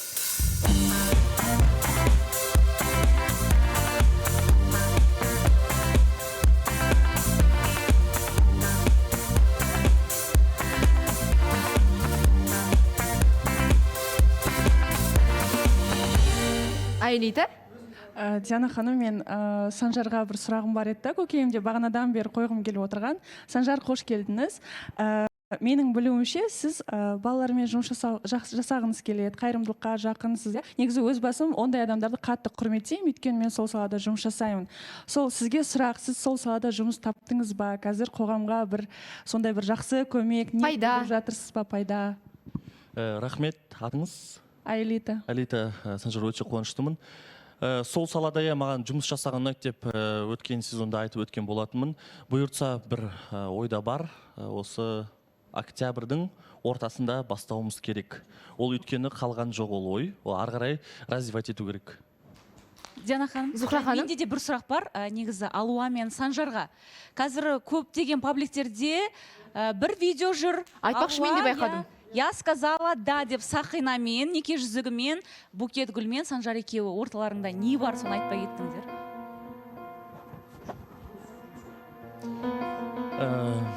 Басқа сен ондай сұрақ қояды деп ойламадым, Зухра. Мына жерде өзің айқай-шу жұлысып атқан кезде біреудің өміріне басып көріп атқаның қызық екен. Айтпаймын не бар екен. Айтпайсыз ба? Айтқым келмейді. Зухра ханым айтпайды екен бүгін. Егерде бірденке бар болып жататын болса, кейін Инстаграм желісінен ба біле жатасыздар. О, не деген интрига. Иә, ал біз жалғастырамыз және тағы да екі ескі қатысушыны студияға шақырамыз. Келіңіздер, дайындалыңыз.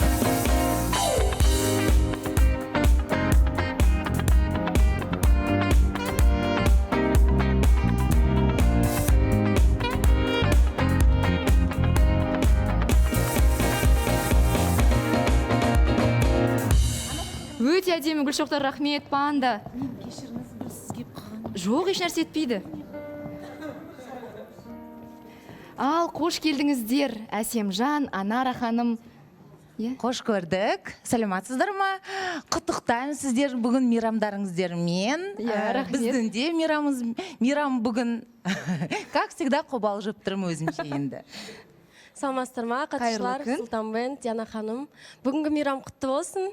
Рахмет үлкен. Енді әр қатысушы, әр келген үміткер өз бақытын табуға тілектеспін. Дәл сіздер сияқты деп айтқымақ келіп тұр, бірақ әлеуметтік желілерді зерттей келе түсінгенім, ендігәрі Нұртас пен Әсемжан жұбы жоқ сияқты. Әсемжан, ол қаншалықты рас, әлде біз ойлағандай емес пе? Диана ханым негізі рас. Сондай, мен просто ойладым, әлеуметтік желіге салмай, тихо, мирно, дружно, просто қоямыз деп, бірақ Нұртас желіге салып, бәрін неткенен жариялады. Кетті бәрі, я. Сондықтан осы жерге осындай бір нүктесін қоюға келдім деп айтсам болады. Және сіздің парақшаңызда сізге Біржан гүл сыйлаған екен. Қып-қызыл раушан гүлдері. Ол кім? Негізінде ол просто жеңгем туған күні болған. Біздің семейный бизнестағы прокаттың машинасы. Сол жерде просто суретке түсіп салып қойғам. Немесе бұл бір Нұртасты қызғандырудың айласы дейсіз ғой, Может быть. Нұртасқа қарасам, үнсіз айтқысы келмейді еш нәрсені. Нара ханым, сіздің жүрегіңіз бос па? Мен жүрегім бос, ям. Демек, сіз біреудің есімін аласыз дәл қазір. Және маған бересіз. Қарамаңыз, маған беріңіз. Асхат мырза не деп жатырсыз? Агата деп.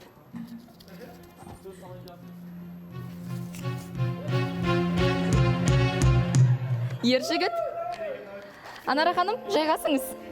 Орныңыз құтты болсын, уақытша болса да. Ержігіт мырза. Қонақ қорасында да жаңа Әділет айтты ғой, қонақ болғаннан кейін бір күн жайғасып отырсыз. Ал, төрге шығыңыз.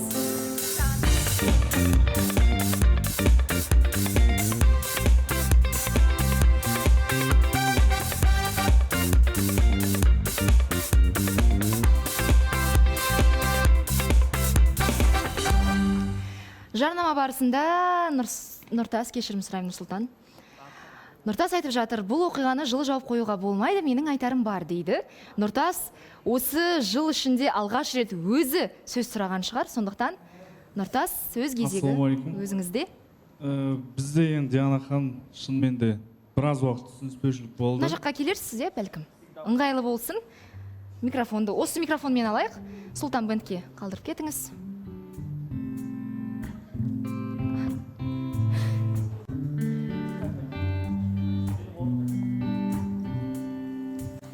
Мына микрофон ыңғайлы болатын сияқты, Мынаны қайтарып қояйын. Нұртас, екі құлағымыз сізде. Жоқ, көбісі сенбеді енді. Әлеуметтік желіде мен айттым, бірақ прям жариялаған жоқпын. Бір сұраққа жауап бергенімде кетіп қалды солай. Бір аптаның көлемінде шынымен де айырылысып кеткен болатынбыз. Бір түсініспеушіліктер болды. Может, осындай бір түсініспеушіліктер адамның қадірін бір-біріне деген арттырады деп ойлаймын. Бәрі сен ойлағандай тоқтамайды таныстық. Біз мәңгі бірге болу керекпіз. Біз өйткені бір-бірімізге жаралған сияқтымыз.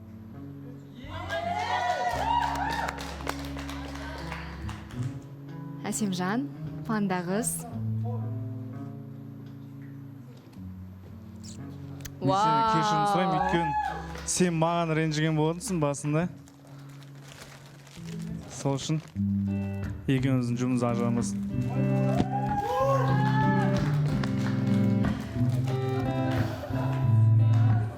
Осы Диана ханым айтқым келген. Әсемжан, бүгін керемет мейрам, қосылайық жобасы. 2 жыл. Жалпы осы мерекені пайдаланып. Осыдан қалай жоқ деймін, Диана ханым. Өзім жақсы көремін негізі. Ал негізі, сіз ренжідіңіз бе, әлде Нұртас ренжіді ме басында? Мен ренжідім.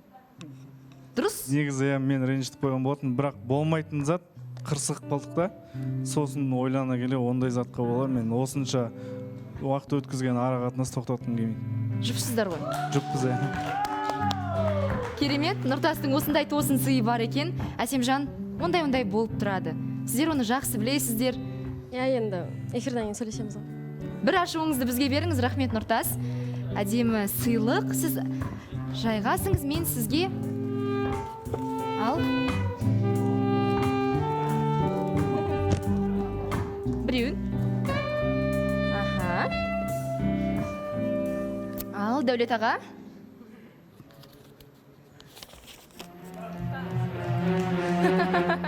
Мұхтар мырза. Армандар соңына дейін орындалмайды екен. Әсемжан, құрттың ғой арманың бәрін. Енді ренжімеңіз, қалғаны бір-ақ сағат қалды ғой. Кәдімгідей тұрғысы келмейді Мұхтар мырза. Өзім жылы орындықта отырем, жақсы. Бірінші таңдауым Айнұр кетті. Одан соң бауырым кетті. Өзімді не то чувствовать етіп тұрмын. Артынан мен де кеттім дейсіз ғой. Айнұрдың қасына барыңыз. Дұрыс айтасың.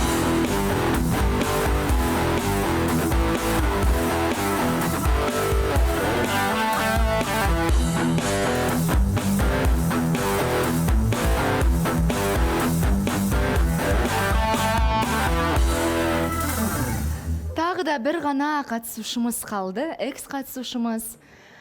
Өткен маусымда осы студияда дүркіреген той болған еді. Ақ жолмен, ақ тілектермен ұзатылып шыққан еді. Жақында ғана бұйырса ұлды болатынын білдік. Бірақ көрермен көкейінде жүрген біраз сұрақтарға жауап береміз. Дәл қазір біз дайынбыз. Еш уақытта енді айтпадық, сол оқиға орын алғаннан кейін тіс жармадық, бірақ олай болмайды. Біз де оны түсінеміз, сол үшін дәл қазір студиямыздың төріне сары қыздарыңыз, ерке қыздарыңыз Айгөлекті шақырамыз.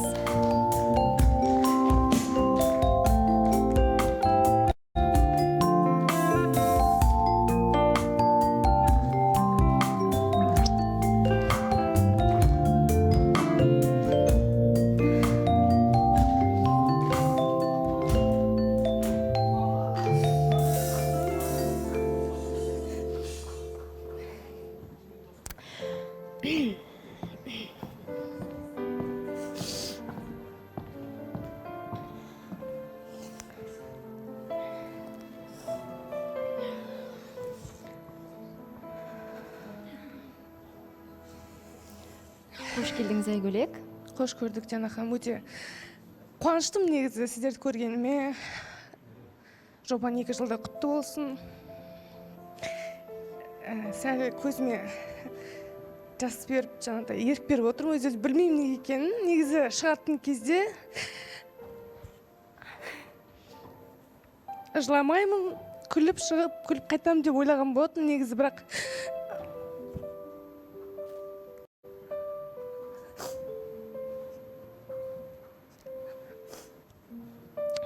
негізі шешім қабылдаудың өзі маған қиын болды, осы жерге шығып айтуға. Бірақ бәрібір халықтың алдында жүрмін, халықтың алдында тұрмысқа шығып кеткеннен кейін жан жақтан көптеген сұрақтары қойылады.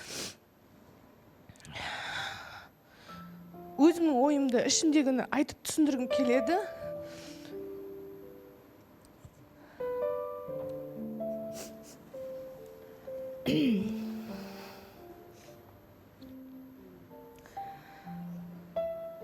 Осы жерден ұзатылып шыққан соң барлығы жақсы болды. Біраз айларға дейін Нұрболат пен Айгөлектің бақытты күндері, бақытты кезеңі созылды. Сырттай бақылап жүрдік, барлығы дұрыс, барлығы жақсы деп жүрдік. Бірақ Айгөлек бізден жасырған екен, негізі барлығы біз ойлағандай болмады. Кейіннен Айгөлек тырыспады емес, тырысты, соңына дейін күресті. Отбасын сақтап қалуға, екі жақтан да білеміз, талпыныс болды. Кейіннен барлығымызға бұл хабар жетті. Біздің жобамызда қосылған, біздің шаңырақта той болған. Айгөлек пен Нұрболат ажырасып кетті дегенді естідік. Әрине біріншілердің бірі болдық. оны енді көрерменге паш етіп жария етіп сүйінші сұрамаймыз деп шештік. Біраз уақытқа дейін Айгүлекпен де келісіп алдық. Уақыт өте келе барлығы сәл тынышталғаннан кейін Айгүлек сол қиын депрессиядан шыққан соң бір жауабымызды береміз деп, және сол күн бүгін болған сияқты сәті де бүгін түсіп тұр. Барлығын Айгүлек өз аузымен өз ақиқатын айтып берсе екен, барлық сұрақтарға бір жауап болсын. Иә, Диана ханым, осы жерде отырдым өзім, иә, жарты жыл отырдым. Негізі өзімнің қазір бірақ ренішімнің бәрін жібердім ғой, бірақ анама деген ренішім болатын. Неге ажырасты? Тіпті осы жерде отырған кезде де айтатын. Ажырасқан қыздардың барлығы тиісетімін, білесіздер оны, барлығы біледі, ренжитімін. Екі ортада бала қалды, сіздер неге олай жасайсыздар деген сияқты мен көп сын айттым. Және ол сынды өзімнің басымнан өткен кезде ғана түсіне алдым шынымен. Және де қазір білесіз ғой, бәрібір Инстаграм желісінде болғаннан кейін көбісі сен сол кезде солай айтып едің ғой деген сияқты ауыр сөздер жазады. Иә, мүмкін қазір аяғым ауыр болған соң ба, гормондар әсерімен аналарды көремін де жылап қала беремін. Хотя уже Аллаға шүкір, осы бір ай болды, депрессиядан шықтым. Өйткені енді мен алдағы уақытта өзім үшін емес қой, бала үшін өмір сүруім керек. Алланың берген маған сыйы, Аллаға шүкір.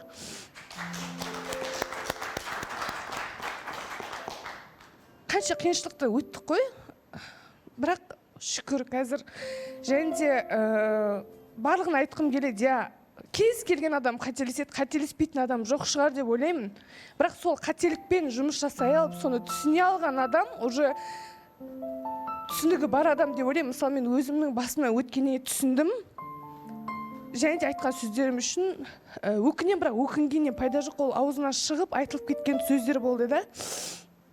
Маған негіз бұл жерге келіп айту оңай болған жоқ, шынымен айтайын ба, айтпайын ба, бірақ бұл жерге мен келіп біреуді даттау үшін, жамандау үшін келген жоқпын. Мүмкін менің өмірімнен біреу бір сабақ алар, мүмкін алдағы уақытта дұрыс сөйлеуді үйреніп, мүмкін жар таңдауда сондай моментте может біреуге болсын менің хотя бы қаншама қыздың біреуіне себепкер болатын шығармын деген. Иә, асықтым, білесіз осы жерде. Тұрмысқа шыққым келеді дедім. Келгеннен бастап айттым, анам жоқ, менің арқа сүйейтін, анам да, әкем де, бауырым да болатын, ер азамат келсе екен деп, келді, тұрмысқа шықтым, бірақ бәрі біз ойлағандай болмайды екен да. Мен бұл жерде біреуді жамандап, болмаса даттағаным емес. Қалай айтсам болады, Диана ханым, кез келген нәрседе екі жақтан болады күнә, екі жақтан да болады. Мен өзімді ақтамаймын да, жақтамаймын да, бірақ қиналған сәтте именно керек адамдардан демеу күтеді екенсің. Керек адамдардан демеу күтесің, білмеймін. Қатты асығып кеттім ба, бірақ енді осы жерде почти 3 аптаға жетпей тұрмысқа шығып кеттім ғой. Мүмкін көруім керек бе, бірақ мен нақты қадамдар жасағанға сендім, то что осы жігіт мен арқа сүйетінім барда да жоқта да осыған шыдаймын деп ойладым, Диана ханым.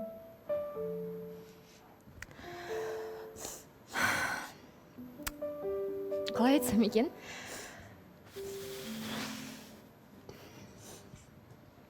Айгүлектен бұл хабарды естіген кезімізде Диана ханым, ешкім сенген жоқ. Маған ешкім сенген жоқ ол кезде, бірақ мен кәдімгідей депрессияда болдым.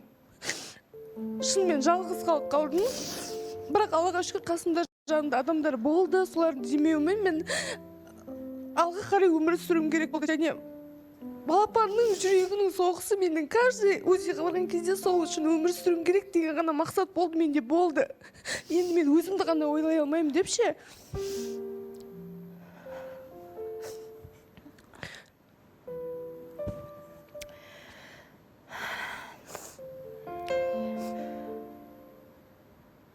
Енді ұзатқан біз болдық, қосқан біз болдық. Бұл хабарды естігеннен кейін белгілі деңгейде біз өзімізді кінәлі санадық. Бәлкім біз асықтырып жібердік пе екен.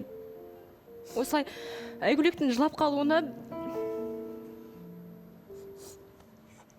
біз кінәлі шығармыз деп, мүмкін сәл кішкене күту керек еді, бақылау керек пе еді деген ойлар бізде де болды.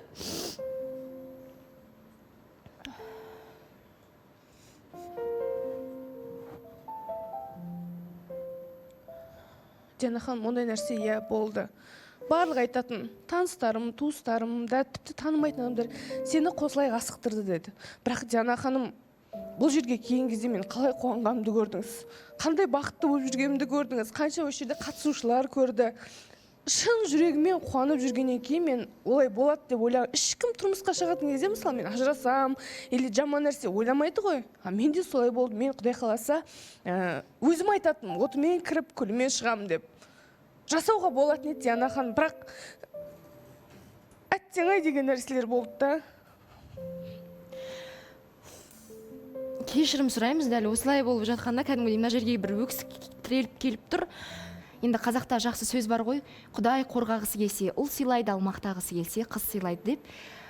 Айгүлектің қорғанышы да, ендігі тіреуі де, сүйеніші де болашақта осы батырымыз болмақ. Иә, Құдай қаласа. Жарнамада енді Айгүлекпен сөйлестім, Айгүлек айтып жатыр. Мен ешкімді жамандауға келген жоқпын, бұл жерге тек қана барлық сұрақтарға жауап беру үшін ғана. Барлық мәселе екі жақтан, екі тараптан болады. Қателеспейтін пенде жоқ.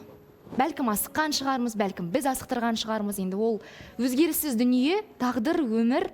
Оған біз еш уақытта қанша қаласақ та қарсы тұра алмаймыз. Уақытты кері айналдырып, өткенге орала да алмаймыз. Ендігі сұрақ, жарайды. Жолдарыңыз екіге айырылды. Барлығы өтті. Қазір өз-өзіңізге келдіңіз. Қазір балапаныңыздың қимылдағанын сезесіз. Иә, қазір сезем, уже почти бір айдай болып қалды ғой. Каждый жаңағы тепкен сайын бір күшті ощущение. Қазір де соғып жатқан сияқты болып жатыр.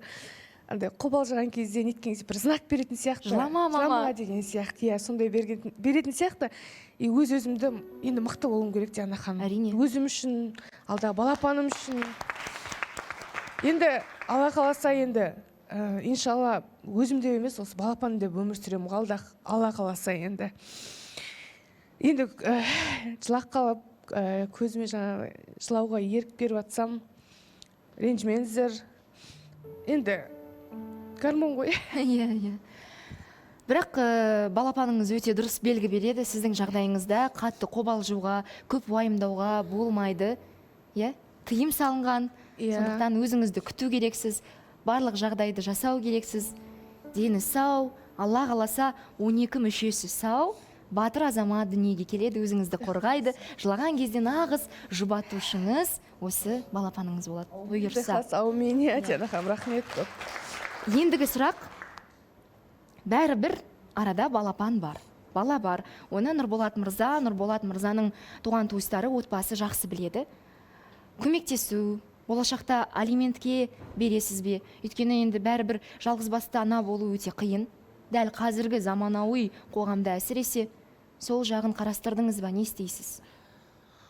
Диана ханым, негізі, может, қазір бір жамандап жатқан сияқты болып қалатын шығармын, бірақ ажырасқанымызға почти уже 5 айдың көлемі. Менің жағдайым сұрамай қойсын, баланың жағдайын ешкім сұрамаған. Мүмкін туылғаннан кейін сұрайтын да шығар, араласқысы келсе бала араласады. Бірақ алиментке ештеңеге бермеймін, Алла қаласа өзімнің еңбегіммен, Алла бұйыртса, өз тәрбиемді беріп, бір баланың шамам жетеді деп ойлаймын. Әр бала несібесімен келеді ғой, Алла қаласа. Өкпем жоқ, Диана ханым. Ешкімге өкпем жоқ. Бірақ туған ананың орны қатты білінеді екен осындайда. Қандай ана болсын, өз баласын жақтайды. Ештеңе ете алмаймын, Диана ханым. Бақытты болсын. Мүмкін эфирді көріп отыр, мүмкін көріп отқан жоқ. Алдағы уақытта өзінің ойындағы қызын алып, үйленіп, алға қарай өмірін сүрсін. Жаманшылық тілемеймін, тек бақытты болсын.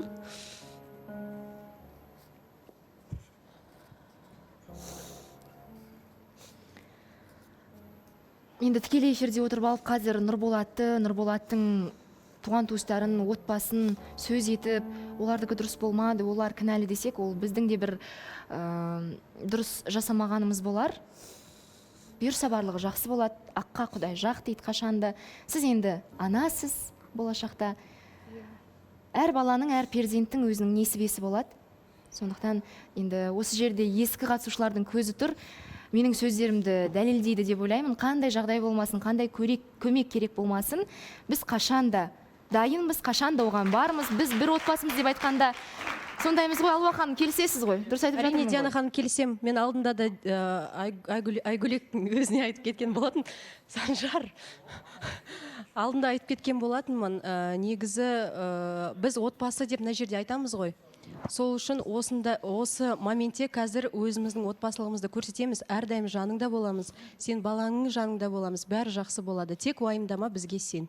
Диана ханым, бір осы жерде кішігірім айтып жүрсем бола ма? Иә. Гендер патиді мен өйтіп үлкен қылып жасаймын деп ойламадым. Кішігірім жасайтын шығарым десем, бірақ Аллаға шүкір, қаншама достарым келіп, сол жерде көзайым болып, күшті деңгейде өтті. Балапанымның жынысын білдік. Және де Диана ханым бар деп айту керек қой, иә. Кейде поддержка күткен адамдар емес, танымайтын, мен қазір оқырмандарым бар, иә, мысалы, сол кісілердің поддержкалары өте көп. Барлықтарыңызға Алла разы болсын. Барлығын қараймын, Диана ханым. Қазір бос уақытта не істейсің? Қараймын, оқимын, бақылаймын. Ауыр жазатындар да бар. Көңіліме алмауға тырысам, бірақ өтініш сіздерге біреуге қатты сөз айтпас бұрын, мен де айттым ғой, мысалы, өзім басыма қиын, сол үшін біреуге бір нәрсе айтпас бұрын саралап айтсаңыздар. Енді алда не болатынын білмейміз, бірақ жақсылық болсын деймін. Арты тек қана жақсылық болсын, қуаныш болсын. Ендігі көз жасы қашанда қуаныштан төгілсін, қуаныштан ақсын. Жаннат ханым. Айгүлек, мен саған айтатыным, жаным, жылама, бәрі жақсы болады, бәрі алда. Саған Аллам ең бақыт, ең сыйлық осындай перзент сыйлаған. Болашақта бірақ айтатын саған ақылым болсын кішкене. Егерде еркек деген кейбір кезде адасып, хабарласпай, звондамай, мүмкін тынышталып қалған шығар. Уақыты келген кезде, егерде ол келіп жатса, менің ойым, Айгүлек, бір рет бір мүмкіндік беріп, кешіріп, қосылып, тағы да бір рет көр. Ертең 1-2 жылдан кейін өзін қосылмасын, әттен қосылып көру керек еді ғой деген ой мазалайды. Сондықтан саған енді білмеймін екеулердің араларында не болды, бірақ та мен ажырасуға қарсымын. Ажырасқан болсам да әрдайым айтамын ғой, сондықтан тағы да бір рет мүмкіндік беріп көр.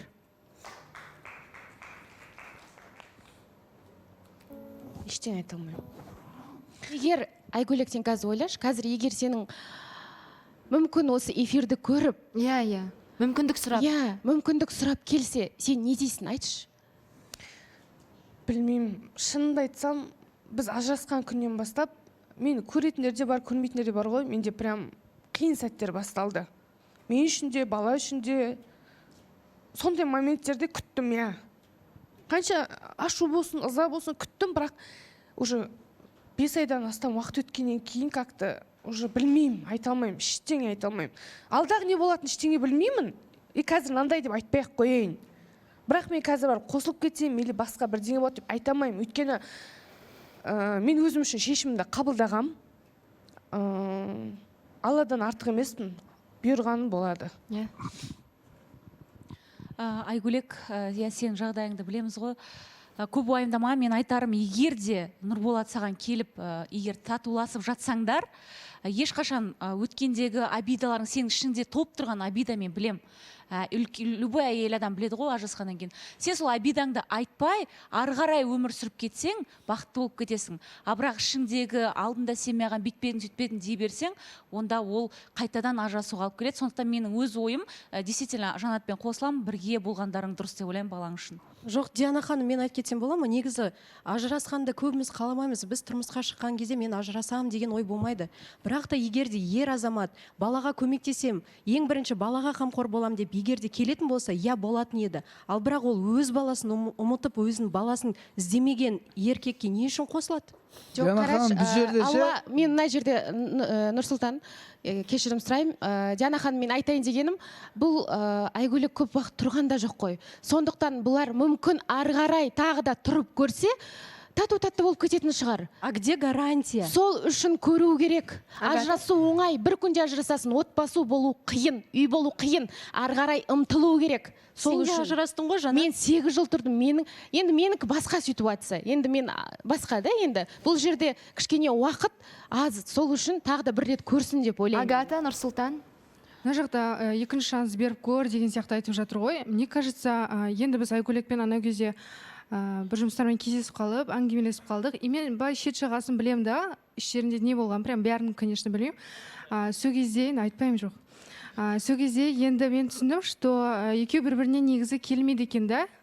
И ол мен оны адамды жамандағым келмейді, бірақ енді әкесі бола тұры, баласын ойламай, даже в положении екен біліп, ондай бір звонок істемегеннен кейін, бір смс жазбағаннан кейін халін сұрап, мне кажется, ол адамды жауып, наоборот, ол бір закрытый книжка сияқты ысырып, уже просто закрытыми глазами вперед деу керек сияқты. Өйткені ол теманы жаппасаң, а вдруг дей берсең, саған новый бір адамдар келмейді деген сияқты ғой, новый возможностьтар ашылмайды, сен прошлыңды арқалап жүре берсең. Мен ойлаймын, ол адамды ұмытып кетіп, жауып тастап, дальше кете беру керек. Нұрсұлтан? Былай ғой, біз айтып шеттен пікір айту оңай ғой, бірақ бұл әркімнің ситуациясы индивидуально болады да, әркімніңкі әртүрлі.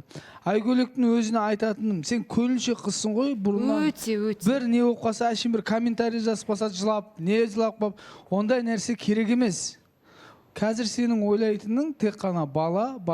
Сен қазір жылап, не істегенге оның бәрі балаға әсер етеді. Бала аман есен туылсын. Егер сендерге біз тағдырға сырамыз ғой, в основном тағдыр солай болды, Алланың жазғанда, бірақ бір шетінен ұмытып кетеміз да, тағдырды өз қолымызбен құрасақ та болады. Жарайды, енді дәл қазір талқылай берудің еш қажеті жоқ деп ойлаймын. Бәрібір бұйрық келсе, солай болады, Айгөлек. Не жазылған Айгөлектің маңдайына дәл солай болады. Ең бастысы, перзент бақытты болсын. Айгөлек, біз қашанда сізбен біргеміз. Бұйырса енді бұл перзент ортақ болады. Барлық жағдайдан, барлық жағынан көмектесуге әзірміз. Бұл біздің бір жағынан міндетіміз де шығар. Сондықтан еш қобалжымаңыз, Айгөлек, сіз жалғыз емессіз. Бізді тамашалап отырған қанша мың көрермендер бар. Дәл қазір YouTube желісі жарылып жатыр. Айгөлек, жылама, Айгөлек, біз сенімен біргеміз деп. Барлығы 100%-дан тек қана сіздің сөзіңізді сөйлеп, сізді қолдап отыр. Гүлшоқтар, өзіңізге біз сізді қатты жақсы көреміз. Ойын шартын бірден түсіндіре кетейін. Дәл қазір ортада 1, 2, 3, 4, 5 жұп.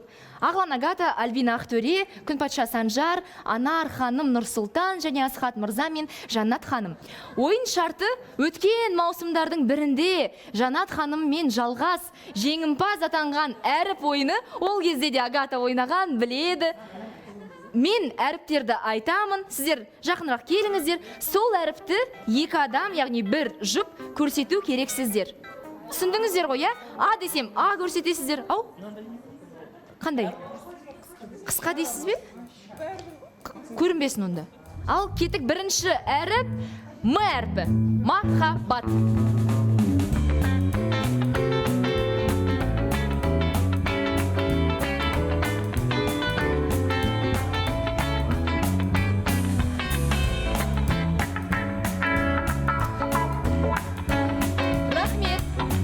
Қабылданды, бірақ Ағлан мен Агата өте жылдам екен. Келесі әріп Х әрпі.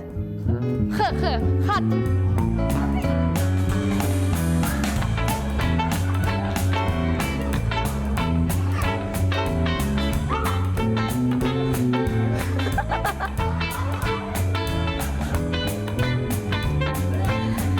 Ең әдемі Х әрпі. Ақтөре мен Ағлан, тұра тұрыңыз, тұрсаңызшы. Тұра тұрыңыздар, қарап үлгермедік. Ақтөре, сіздің әрпіңіз Х-ға мүлдем ұқсамайды.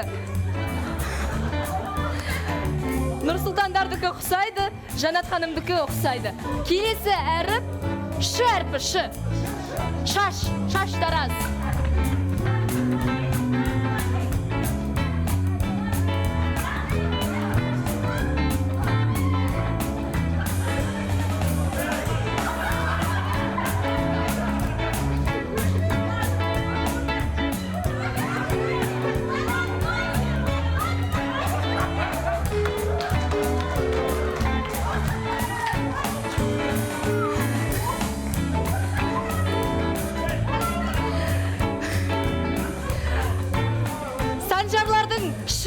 Қисайып кетіп, тұрып кетіпті. Жарайды, қабылданды. Келесі әріп Ж әрпі. Ж жазу. Ж жынды.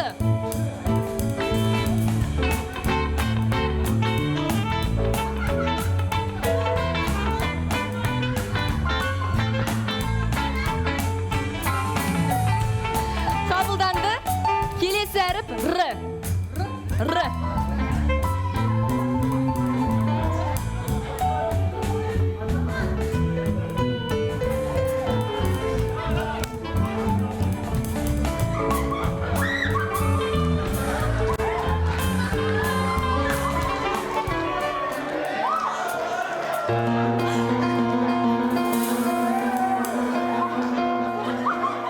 Ақтөрелердікі қатты ұқсайды.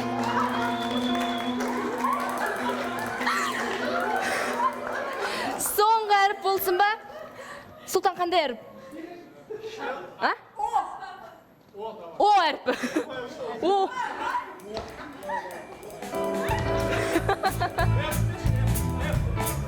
Ф. О, өте оңай. Сол үшін сіздерге Ф әріпі. Фортуна.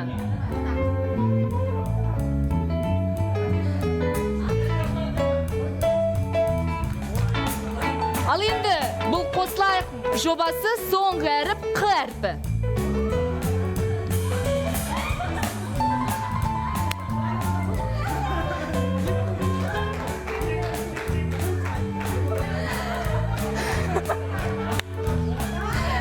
Қабылданды, керемет, қошеметтеріңіз. Ортаға тұрыңыз, және дәл қазір студия төріне Абылайды шақырам. Жұптарға дайындаған керемет тосын сыйымыз бар. Әрқайсына әрине Халлей қорапшасы. Бір-бірден Агатаға, Ағланға, Ақтөреге, Альбинаға, Күнпатшаға, Санжарға, Анар ханым Нұрсұлтан мырза, Жаннат ханым Асхат Ханзадаға. Жаннат ханым, бұл ойынды қанша маусым ойнасақ та сіз сияқты ойнайтын жан жоқ негізінде. Агатада тәжірибе өте зор, бірден Ағланға бұлай деп қойып жатыр. Көп-көп рахмет. Әркім өз қорапшасын алды. Құттықтаймыз. Орындарыңызға жайғасыңыздар. Және Ағлан тағы да... Ағлан емес, Абылай. Бұл Алуа ханымға, Даринаға, біздің қонақтарымыз тағы кім бар? Міне Панда қызға және Айгөлекке. Халей.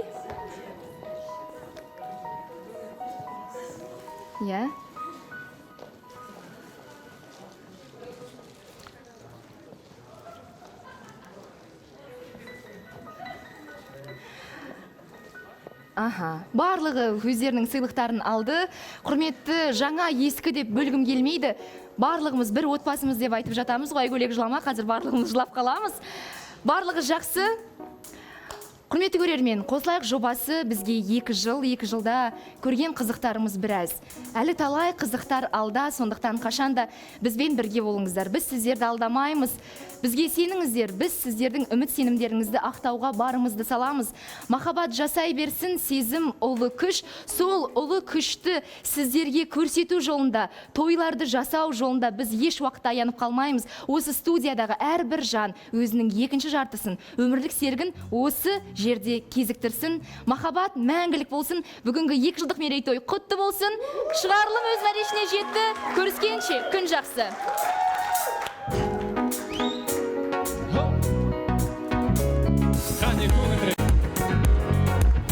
Береке құтты болсын.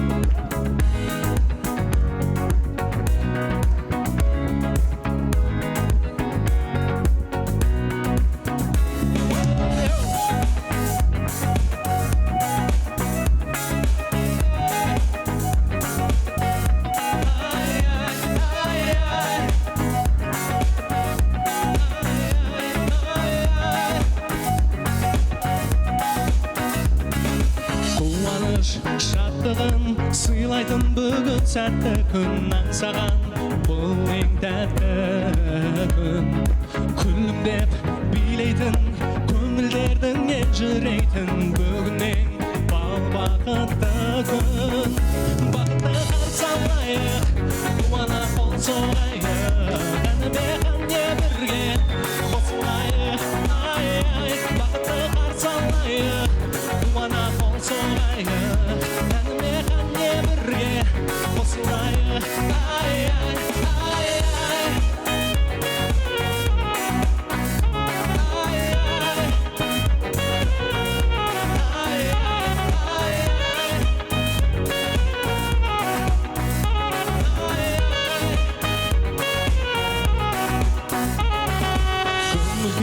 Ашатын, әнменен шашу шашатын бүгін той, бүгін сәтті күн ақ тілек жолдайтын қуана күліп ойнайтын бүгіннен бал бақытты күн бақытты қарсы алайық қуана қол соғайық әніме қане бірге қосылайық ай ай бақытты қарсы алайық қуана қол соғайық әніме қане бірге қосылайық